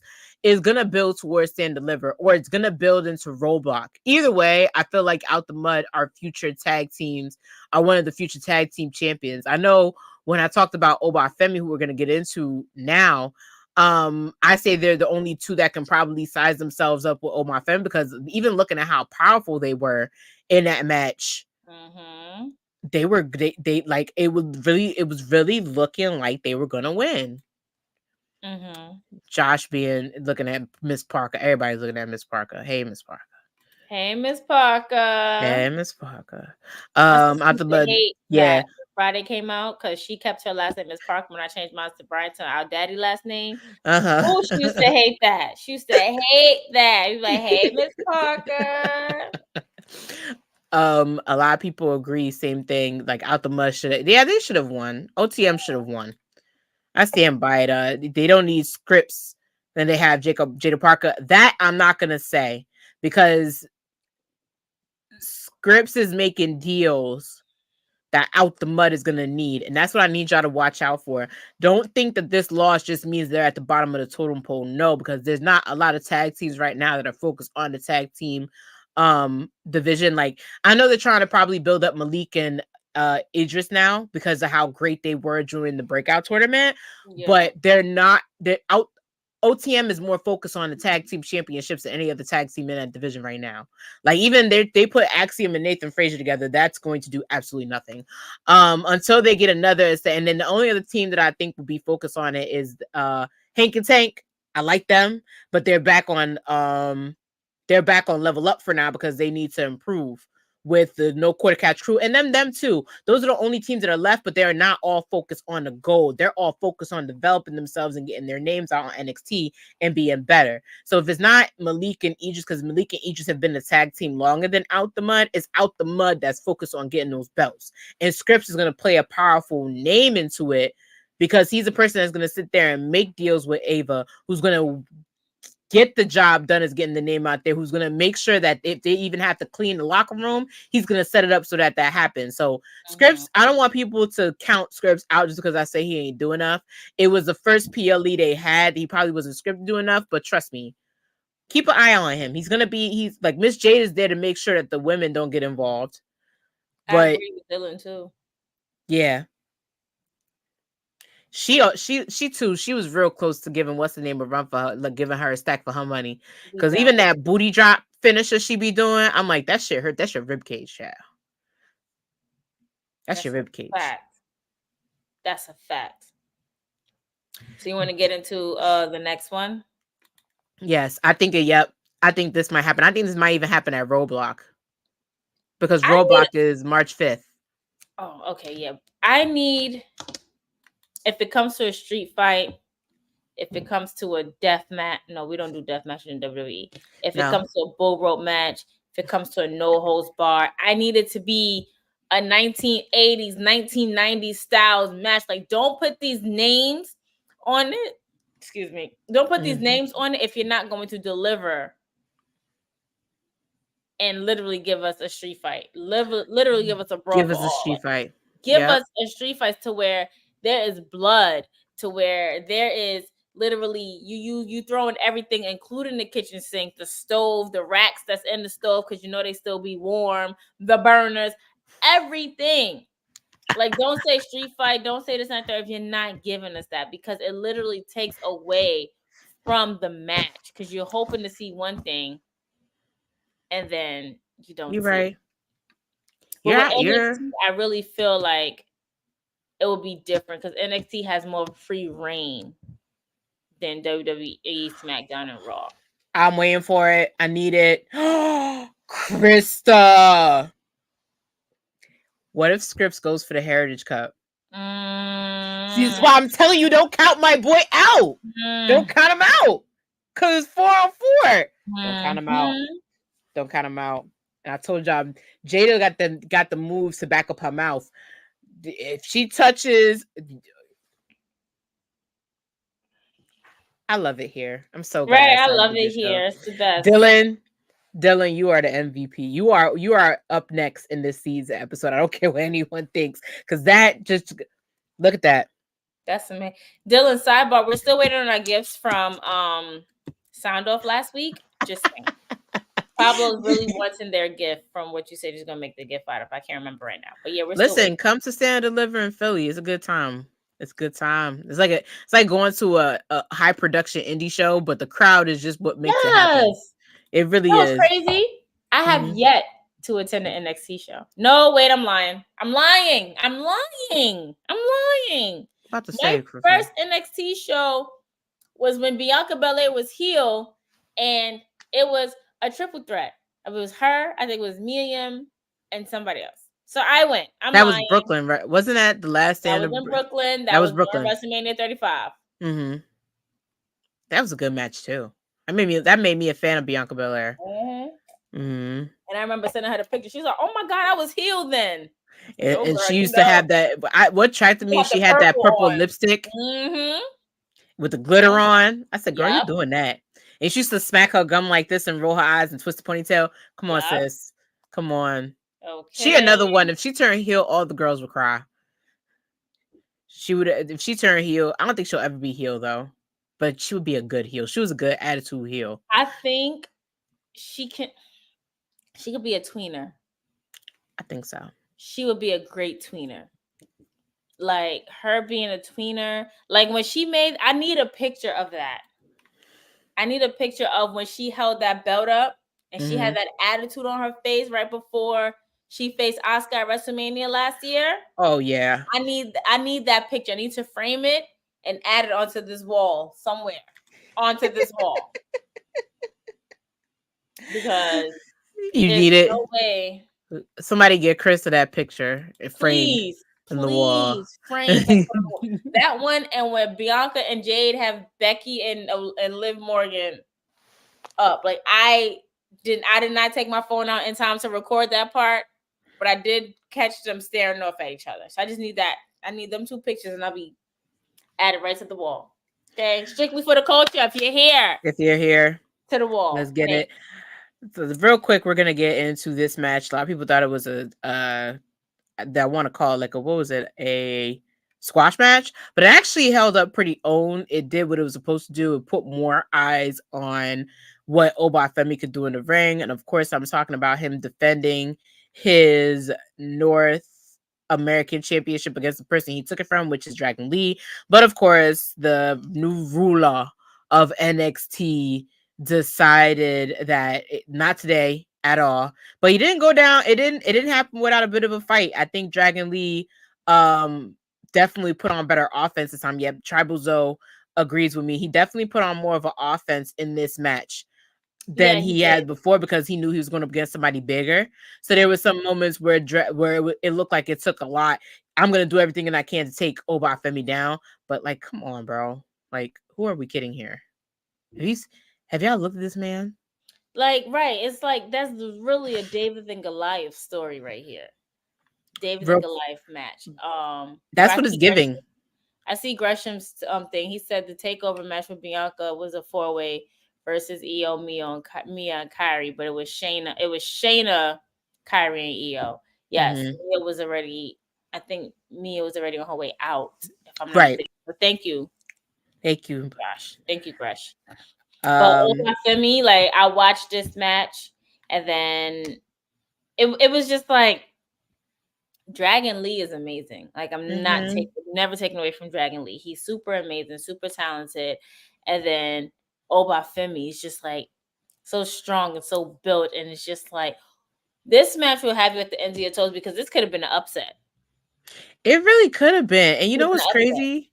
And you know what's crazy? If Dragon Lee had won, that would have been a good of a story because it would have been Obafemi basically being as relentless as he possibly can to get back what he feels like he's earned, because he feels like he earns everything. Like that's the dialect he gives in his promos. Like, I earned this. Like, I earned, which is right. I Mm-hmm. earned this North American championship. I earned the breakout tournament. Like, I came here in a short time, but I literally earned, even before I came here, I earned my spot in the SEC. I earned everything I have. You're not going to take it away from me. I'm going to crush to dust, because that was his word. I will crush to dust Mm-hmm. anybody who stands in my way, and it just proves it. So even if he had lost, right? Other case scenario would have been he would have fought tooth and nail to get it back by Stand and Deliver. Yeah, that's true. But now I was like, who would he take on at Stand and Deliver who could possibly take that belt off of him? This is one of those scenarios where I hate for people to say, oh, they're gonna bring back somebody old to go against him. But I feel like that might be the case. Mm-hmm. Like, they might need a star who's not doing anything on the main roster to do that. And the only other tall person that I could think of, Mm-hmm. I don't know if Noah's still here. Omas? Maybe? I mean, Omos is bigger than Oba, but I don't know. I mean, it would give Omos like more recognition, I guess, because Mm-hmm. last time we seen Omos besides Rumble was when up. It is. So Oh, yeah, Justin just put it in the notes. You put in the notes. sure did. 'Cause We're gonna get some merch out of this. I'm sorry. we definitely gonna get some merch. Sure. Look, there you go, Noah. Oh, Sapiens, right? I think that would be. You know what though? I'm not gonna lie. I wouldn't be upset at that type of match, because it would just like we'd be wondering where the hell we'd be finding these men at, and everybody was like, where the hell they found Oba Fenton to be slapping chest hard enough for you to hear from the fucking rafters? Like, where did you find that man from? Yeah. Yeah. And I True. said this, and when Omas came out, I was like, what village did they go to find this tall ass man? He was standing next to the tree He that he wasn't was standing next to no he was damn leaning tree. on the tree. Nah, man. He took that tree, must have tipped over. I That's what can I'm saying. He find it. was leaning on top of the tree. Like they found him. They saw him. It was like him. I want him. We need him. Let them cook. Yeah. Is Oba in a better situation than Omos was? No, Omos is Omos. Omos will always be in the best situation he's here. He's the guy that's supposed to, guy you're supposed to be afraid of. And that's what they're setting up Oba Femi to be. So that's why I said if they would have put them as a tag team, it would be Ricochet Rampage up in here. That's what Krista said the last time. You said that Omos and him could do something. It would be madness. Mm-hmm. And I believe it 1000%. It would be some mess tone up on the stage. Yep. We wouldn't even have a ring or a floor. Nothing. Yeah, Nothing there. nothing Right in there. the desert somewhere. Break ground. Let it water the desert. Break ground. Okay? Because all that other shit, non-existent with them two in the ring. Attacking, they would never. Mm. I mean, you had some tag teams that was big that lost. Look at Jamal and Rosie. R.I.P. to both of them. Mm-hmm. You've had who else? You had Kane and Undertaker, Brothers of Destruction. Your names was Brother of Destruction. You still lose. You're supposed to beat through everybody. I said that. I said we wouldn't be able to see anything that tall of a caliber. We haven't seen anything like that since the Brothers of Destruction. Mm-hmm. Like, imagine them two walking backstage alone. Who fit in through the door first? Omos has definitely been no, because Omos is what, 8 something, 7 something. Yeah. He's definitely walking. He's definitely doing a through the door first. Nice guy, by the way. No shade about that, but definitely doing a. Almost on my shit list if I get my sneakers. Oh, girl. It's 3 years now. On my shit list to get my sneakers. Girl. Have his people contact your people, I guess. I don't know. Listen, I'm gonna see him at Mania. But hey, Hey, stay away from my sneakers. sir, Me down here. sir, look I'm gonna down. make sure I have my nails nice and long too. Down here, still waiting on my sneakers. It's me. It's me. It's me.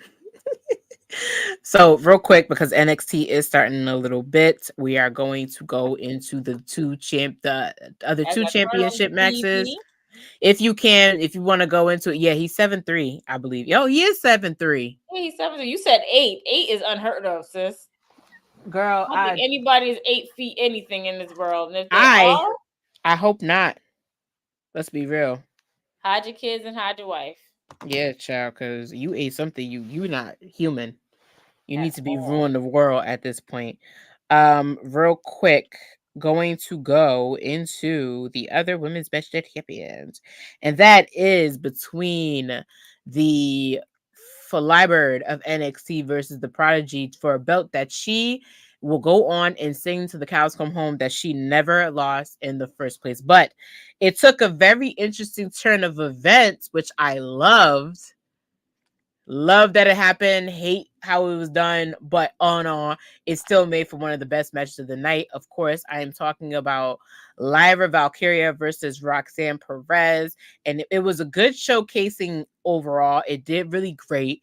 It did much better than I expected because I had a hard time with the story build for this because, like I Yeah. said, I felt like this was a story for somebody else, but it was a good replacement story. Um, see, Millie agrees it ruled in her opinion. We're gonna start that comment real quick.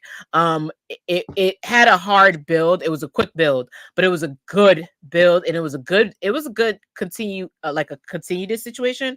It was Yeah. good in my opinion. It was They a good sold it. match. It was definitely a good match. I was really confused because I definitely texted her. I'm like, hold on, since when did this become a triple threat? And Justin was like, nope, go watch the Grammys. I'm not spoiling it for nobody. I'm just like, So one, you're in not gonna talk to me like that. yeah, Two, Justin. but then when I went on, I think social media, when they did the recap, they showed that, Lola cashed in her contract or whatever. And I'm just like, damn, they Baron Corbin her. Yo, They Baron Corbin her. For yo, real. Because they really Roxanne did. ended up Lyra ended up pinning Roxanne. Lola was nowhere to be found at the end. And it's just like, girl, you could have saved that. You could have saved that until when Lyra got real tired and winded, came out and did what you needed to do. Like, you put yourself in a triple threat match and then you lose your contract and an opportunity at being the NXT Women's Champion. I understand that the whole thing was for her to be hungry for it. This made her look really dumb. Super dumb. Super dumb. It's like, and to Dylan's point, yeah, I'm shocked Tatum Paxley didn't help Lyra neither. As Well, much as she's been mocking her. homegirl super kicked her into Xfinity and beyond the first time. Mm, Um, but all in all, though, what I hated, I loved about this, they didn't make it a because Lola cashed in her contract and now she's there for Lyra to just quick finish the match or for Roxanne to just quick finish the match. It had longevity, which is something that they struggle whenever they do. Like, Oba had no longevity, child. Who's going to longevity that? Hell no. How in the blue hell? And a lot of people were saying, oh, why didn't they win for the pin? I felt like if they had just did that to Lyra, it would have been disrespectful to Lyra because Lyra has been a pretty decent champion. She's been a pretty decent champion. I felt like it would have been even more disrespectful to Roxanne, even though it would have helped Roxanne's arc for her to build as this person that's tired of dealing with the BS. It would have built more of the angry I'm sick of all of you arc, like put some respect on my name arc. But I like how it had longevity because now you get to see like Roxanne gonna lose her shit tonight on Homegirl. right. She is. And if Roxanne could have taken that pin, it would have made it better. It would have made her human, because not for nothing, you get sick and tired of people always winning. Roxanne was one of them. And that's why I say in her promo, it gave the energy of, she's right. Like, these people will love you. And then if you do too much, they'll boo you. Oh, Carmelo Hayes is out. It is. Yep, NXT is on. All right, we're gonna put this commercial on real quick because we're done with the live. Like I said, we're done. Like, it was good. Congratulations, Lyra. But I need to grab my remote. And also, I'm gonna put this clip of you calling Charlotte Edward Cullen because I think it's funny, and we're gonna be right back to talk about the main events. And he got the chair. I'm done. Byron Saxon's are ill. I got smoke with Byron Saxton, but that's here nor there. Love Byron. We gonna be right back. When she was developing like her character and stuff like that, and how at first, you know, going back to how hard it is being following in like such big footsteps when you're, you know, royalty, wrestling royalty, is they didn't want her to woo at first. Yeah, they didn't. And want her to lean too much into the flair thing. And she came out how everybody comes out or thinks that they should come out with, you know, the whole like, so happy to be here kind of vibe. That's so unlike her. Like, I look at these photos and I'm just like, that beautiful. She looked like she could be a Cullen from Twilight. Like, Krista, she's a missing Cullen at this point. No, seriously, like, she's a missing Cullen, Krista. I have to be better at life, I promise. I'm so trying, but from then until now, like, come on, she be slaying. I think I just got finished watching Twilight too, so it worked because that's exactly what she looks like. She be slaying. She be slaying now. Empire term or in literal term? Like, no. I'm just saying. I love you for that. You're like, do we mean literally or do we mean figuratively? Right, are we talking out of context? What are we talking about? They booing the shit out of Mello. Oh, talking.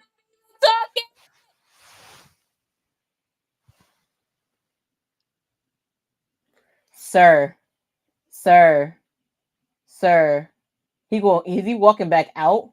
Where is Trick? Trick is injured. They hit him, banged his leg up from here to next Tuesday. Whoever's doing these video packages now, they eating for breakfast, lunch, and dinner. Because I love it. I love this. But all in all, we're gonna go to the comment section real quick. Y'all can watch NXT with us. We're gonna ride till the wheels fall off. We're gonna ride until not Nino Brown energy. Girl, did you see this comment? I saw it, and I give Nino Brown energy. Right. Yeah, they really hating him, but it's working. We're gonna get into that in a quick second. It's like who's gonna get the most boos, him or Dominic? They're gonna start a ranking for that now, I feel. So we're gonna get into the 2-match madness, and of course I'm talking about Tricky Williams going up against the match he should have had a long time ago. We're talking about Trick Williams going up against Ilya Dragunov, who was your champion, and it set the tone for the response that is supposed to happen right now. It was a slobber. That was the match that was a slobber knocker. That was a slobber knocking match. That was a match that literally, and I kid you not, it had to ignite something different in Trick that he's never worked with, and it had to ignite something in Ilya Dragunov that made him realize you on borrowed time. You on borrowed time with this championship. We know you worked very hard for it, but working hard for it can only go so far. Like, we like longevity. Well, we've proven that sometimes we don't like longevity, but at some point in time, there's a way to, I want to say, make somebody the favorite, and Ilya is slowly becoming a favorite. Yeah, and I have to correct myself. I said that Lyra pinned Roxanne, but she ended up pinning Lola instead. Because Yeah, because Tatum Paxton got involved and took Roxanne out the ring. Roxanne out. Yeah. Yeah, and then when you look at this clip, their blood is all over the mat. Like, I have not seen anything this intense in a long time. Like, the whole crowd was gutted. Like, wait, so I was watching bits and pieces of this match because I had to watch the Grammys for work. So Ilya threw Carmelo into Trick's leg already. Yes. The first time on the steel steps. Right. And Trick was already crying after he lost. So that's why Trick went after the leg again. Got Melo. it. So if you Melo, yeah, sorry. Yeah, he was out there, and you know when it hit me, and I was very silent watching the match. I wasn't even on Twitter that much. You know what it hit me? It hit me when these two, I can't get over these two. It hit me when I realized that Melo wasn't getting too involved, knowing how if the shoe was on the other foot, Trick would have gotten more involved than Melo did, the way he did. And then where it really hit me was literally when the match had ended and Melo had just stood there and was like, it gave I know what I have to do energy. It gave I know what I have to do energy. They looking like faces right now. They all look like faces. And Bronze Tanner is not as dark. So now he's a baby face again? I think so. Listen, at least he ain't vanilla no more. After that whoop dog things, I completely retract my statement. He is not vanilla. He is a nice special flavor from Van Welgen. He is a vegan ice cream. That's what he is. That's what he is. I'm sorry.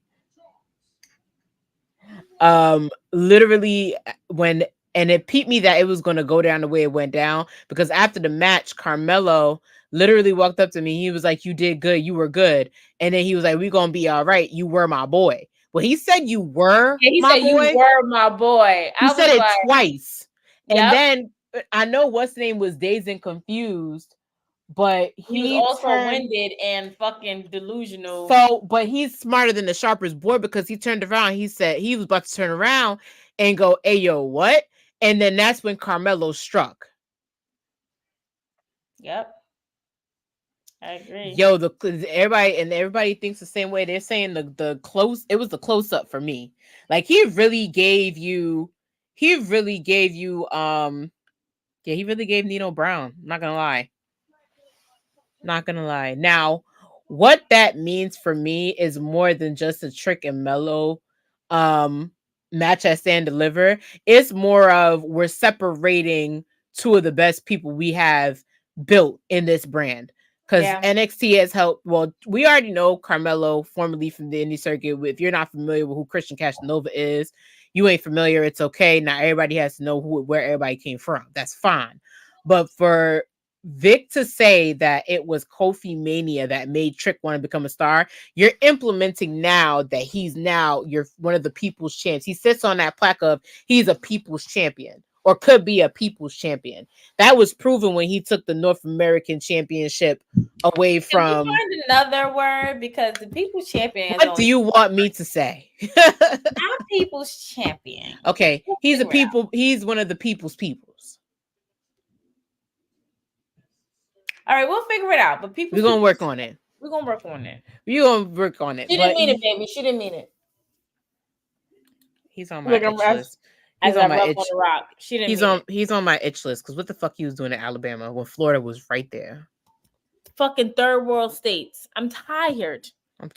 Maybe because they're cheaper to go to. I don't get it. I don't know. Maybe because it's cheaper to fly to Alabama than it is to Miami. They don't barely get them. I don't. Come to Jersey. God damn it. Anyway. I mean, Birmingham is, known, but But it's looking like yeah, I don't like it. It's looking like a tag team. I don't know Yeah, what it's called because I between have it on mute. Idris and Oh Malik yeah, then Idris and Malik and Nathan Frazier and and um Axiom are going up against each other, Axiom, right? yeah. Yeah. They're starting to grow back on me too. Malik and Idris, especially Hmm. the way they showcased. But I feel like they're also a team that's gonna split. Yeah, who? Malik and Idris. I don't think so yet. This one is too early. You know how long they've been a tag team? Mm-mm. They've been a tag team for. They've been established for almost 2 years. Yeah, but nobody's really seeing them as much as we see them now. True. True. That's why it's too early. Byron is on commentary. He's wearing a fuchsia suit, a fuchsia jacket. All right, what's your issue with Byron? The press conference. The last one? No, the SummerSlam one. Oh, I wasn't there. Mm. We're gonna I ain't get been to into it. SummerSlam I since have the to last be. This has to Brooklyn. be a thirsty Thursdays for me to get into it. I ain't been to SummerSlam since the last one in Brooklyn. Oh yeah. But you know what though? Okay, so the one thing I will say about this, um, it's very obvious that Trick is becoming the fan favorite right now. He's having his, I call it the LA Night moment. He's Mhm. having his LA Night moment, right? Yeah, I How agree. long do we think? I'm gonna play devil's advocate. How long do you think that's gonna last? As long as Trick carry it, I think it can last for as long as Trick carries it. Trick is already that he's that diamond in the rough. He already has a sympathy vote from the crowd. He Trick can't be heel even if I feel like Trick will be a steamboat in a sense like he Hmm. never turns heel. He will always be a fan favorite. Like Steamboat proves himself time and time again, literally through and through his matches, his rivalries with Savage, his rivalries with I think he had a rivalry with Dusty, I'm not sure.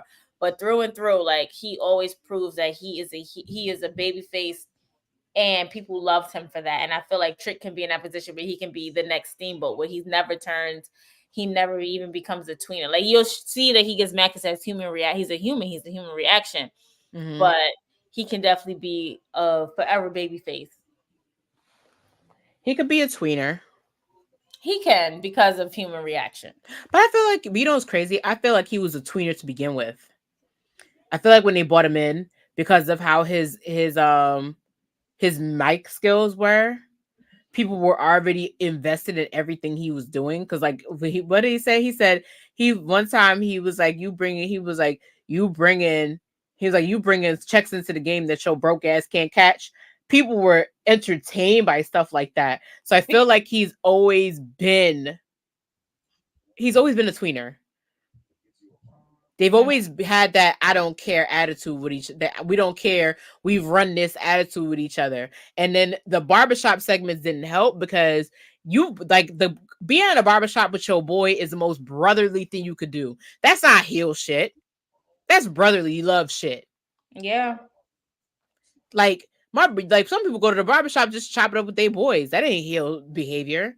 And that's why I say that started turning Trick face because people were already like, when is it going to be Trick time? Trick's one of the best. Trick's already goated. When he going to be champion? And people started rallying behind, especially when you put him up against him and Braun Breaker. People already started rallying behind him, so that the crowd made him a face, and the crowd did the same thing with Trick, which is why I feel like what happened needed to be happened because both of you can't be face. And you said it too. You said it might be a case of sometimes your people don't want you to be great, and you're right. You now looking at a situation where Melo saw somebody that was getting to the top that he didn't want to be at the top. Like, they can only be one person at the top. It can't be both of us. You my boy, but I got to bring you back down. Remember, like, the promo got to be heat because we're looking at somebody who brought somebody in to hype him up, literally now bring the person that was hyping him up down.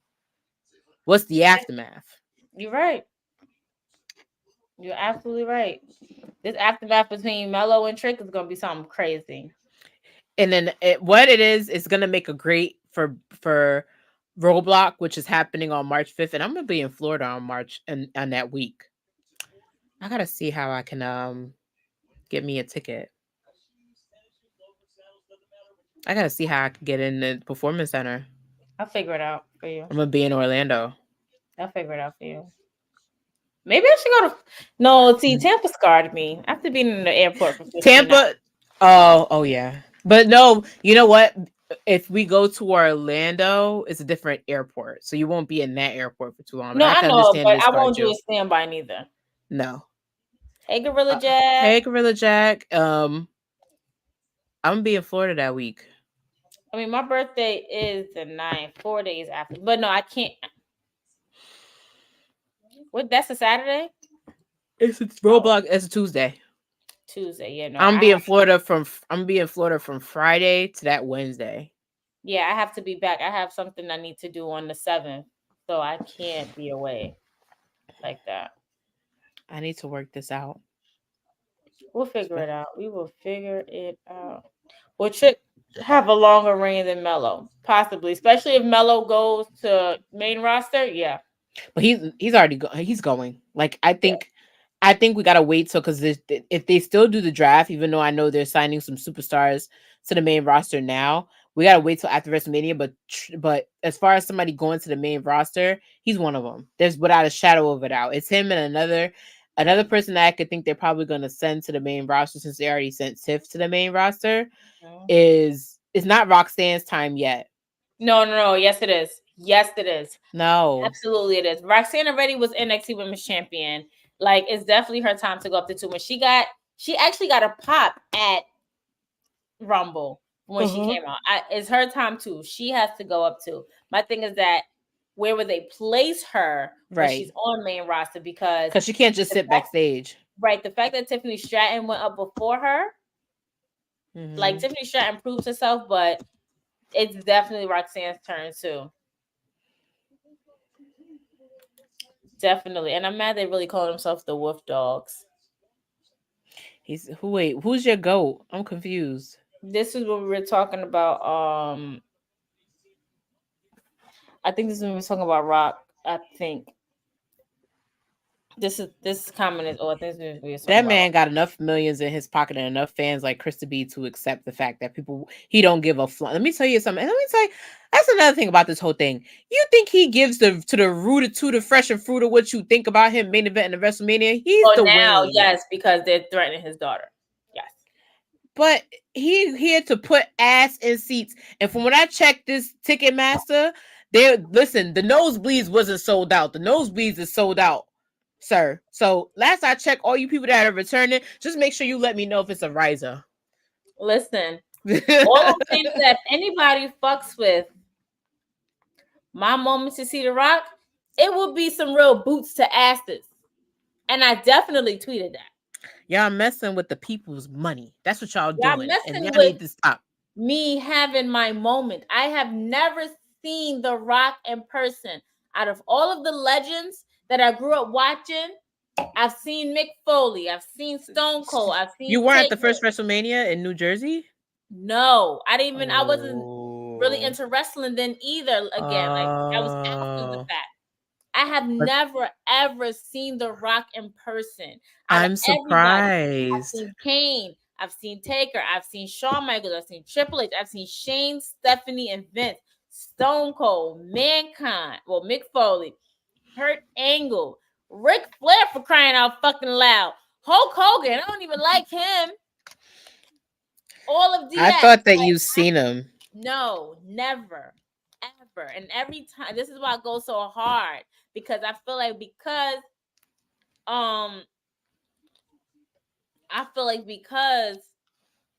these people are going so hard on this shit, it's not going to happen for me.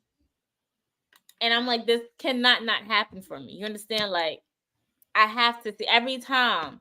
And then the one time I was supposed to see The Rock, that first time he came to Barclays Center, when he told off Rusev and Lana, I was supposed to be there. My friend who had tickets had an emergency and never hit me back. Like, yo, I'm not gonna make it. I was like, bro, where the fuck were you? Like, I see why you think the Wayne playing you in your face. Exactly. But onto this funeral service for the Trick and Mellow gang. I put my shades back on. I got to get my shades too. Hold on, let me go get my Yeah, shades. we having the funeral. This is a memorial before we sign Hold on, off let me real go quick. get my shades. To make a long story short, do I think he'll have a longer reign than Melo? Yeah, I think he can carry it very well. I feel like they did the North American Championship the way they did so they can see what kind of reaction they can give for Melo. It worked out in the favor, and it worked out to make they were at the time they were trying to make Dominic a stronger heel, which it did what it was supposed to do. So long story short, I feel like when it comes to the NXT championship, it'll work. If, like I said before, he's on my list of people that can possibly go up against Obafemi. If they want to slide it back that way and make Trick work by himself to get it to the top, hey,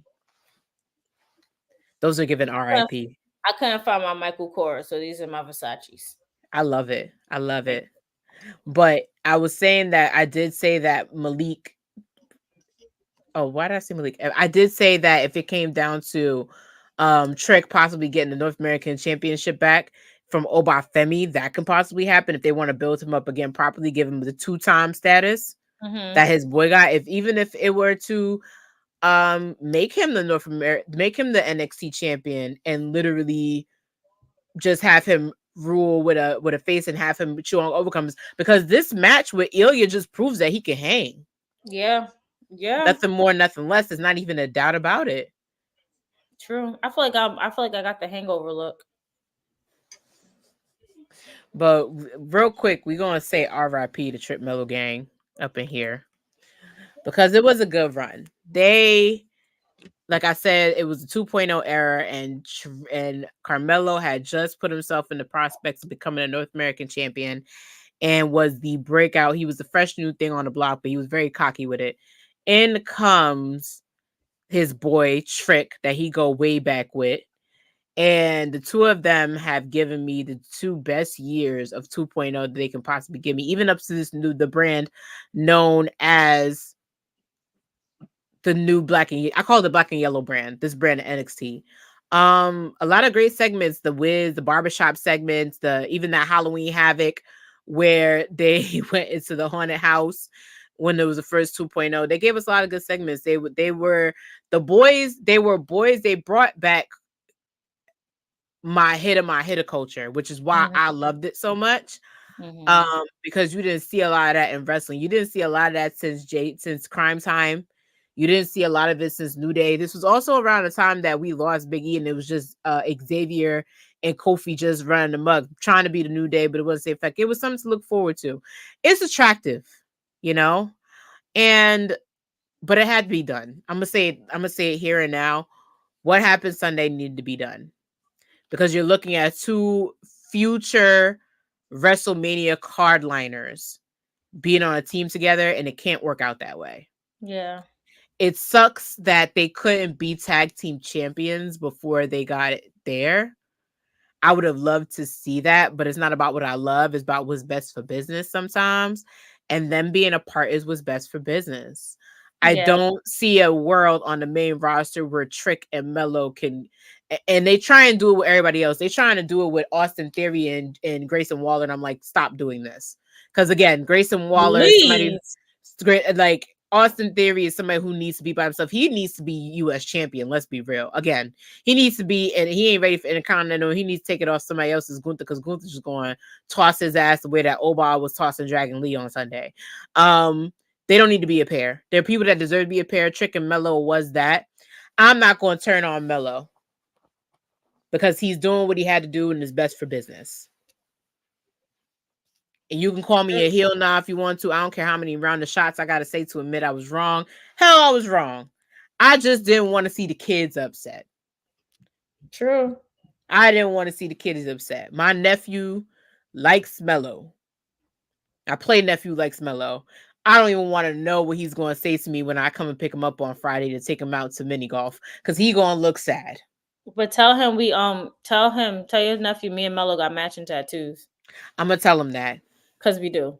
You do. It wasn't planned. We didn't go get them together, but we have the same. Same tattoo. Listen, I I have a matching tattoo with a wrestler, and I won't be lying. A lot of people, this is like what happened in Juice. A lot of people are comparing it to Paid in Full when what's the name turned on Money Maker Mitch. That's a fact. I said I haven't been this heartbroken since Molly and Issa realized they can't be friends. Yo, when I tell you, me and my best friend, we literally mirrored ourselves as Molly and Issa, and then we didn't talk for a year. Really? That's me and my. You did say friend. You did talk about that when we were doing the shot. When we talked about it at the 4. Yes. The big 4. You did talk about that. That's crazy. Her now, but well, I was texting her now, but she's studying. But yeah, we didn't talk for a year. So I'm like, oh my God, we really are Molly and Issa. Like, you have disagreements with your friends. I've had disagreement with friends that I'm like, listen, I just need my space. Mm-hmm. I've had disagreement with friends where we ain't friends. Ain't no love harm. Ain't no love lost. Love will always be there. The memories will always be there. And that's how you have to look at the Trick and Mello situation. That crowd, though. They're going to get back together. They're going to do a DX thing where... Yeah. They are Sean and Triple H, because with Triple H is that turn what people don't realize. Even like we talk about Sean and we talk about Marty and Sean, they got back together. The Rockers got back together for one moment in time. Yeah, that was years later though. Years later. They didn't get back together. Like, so with Sean and Triple H, it was 2002. I feel like they kind of got back together. Oh no, it was years later too. But damn, I feel like they got back together like what, 2007, 8?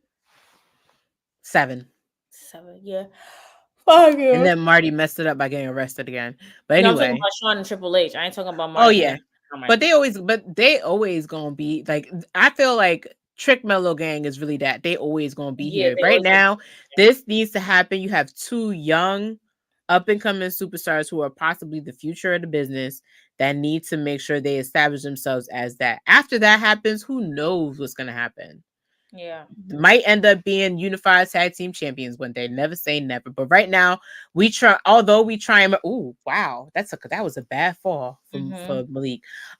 Even though we look at them breaking up, we never say never in this business. So never to say that they might not get back together. But right now, yes, it's so hard to say goodbye. R.I.P. Trick Mellow Gang. And as an effect, I don't have no water. But pour one out for all the dead homies. I ain't poured my wine out. I'll drink it. No, don't pour it out. I'm going to pour the water out. I'm going to pour one out for all my dead homies. Right here. Rest in peace. Rest in peace. To all my homies.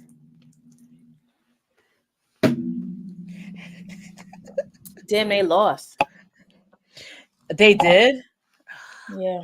Why are they not giving this? They just trying to shit on us on Black History Month. They do. Yo, you know what's wild? I literally... I don't understand why... Girl, I'm at a loss for words. I don't understand why that is. I don't understand why they're not giving them the chance. Because I think they think that Axiom and what's name are a better appeal. And now they just made Braun, and them people like them too. They're gonna make Braun and what's the name face. It ain't gonna work out. One of them got to be the heel. Oh hey, all right. This is what I'm talking about. The family, the D'Angelo family. If only homeboy hadn't dumped his girlfriend, she would have been right out there with him. Right. And if her ACL wasn't torn. This one looks like Patrick Mahomes. Stop! He do. Nah, no shade. Like he do. Like that's not an insult. He looks like Patrick Mahomes. They be related. He do. They got the mohawk and everything. Yeah. But I feel like this is going to be a good tag team match. Like I said, with Roadblock coming up, it's going to be a good match. Tonight on NXT, not only we just had our first match, was the tag team match. We got the Uniburgera. I don't know how to say it right. Somebody told me how to say it right. But we got Ilya walking into the stadium now to talk about what's next for him as the NXT champion. We also have Roxanne versus Lola Vice as a retribution match. We got so much going on tonight on And NXT. Roxanna's turning heel too. Who? Oh, she's going crazy. Like her.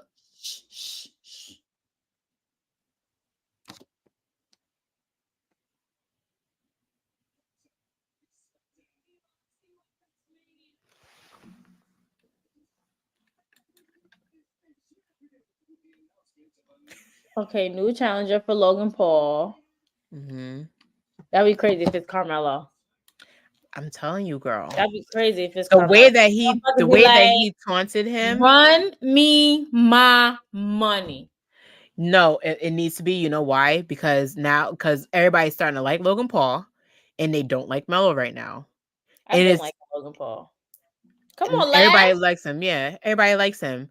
So for it not to be them two at WrestleMania with, of course, Melo being the heel, even if they do this whole match at Roadblock, which might happen, I feel like if they're gonna make a Melo, they want to make it bigger than what it is. Listen, Carmelo can work twice because other people have done it.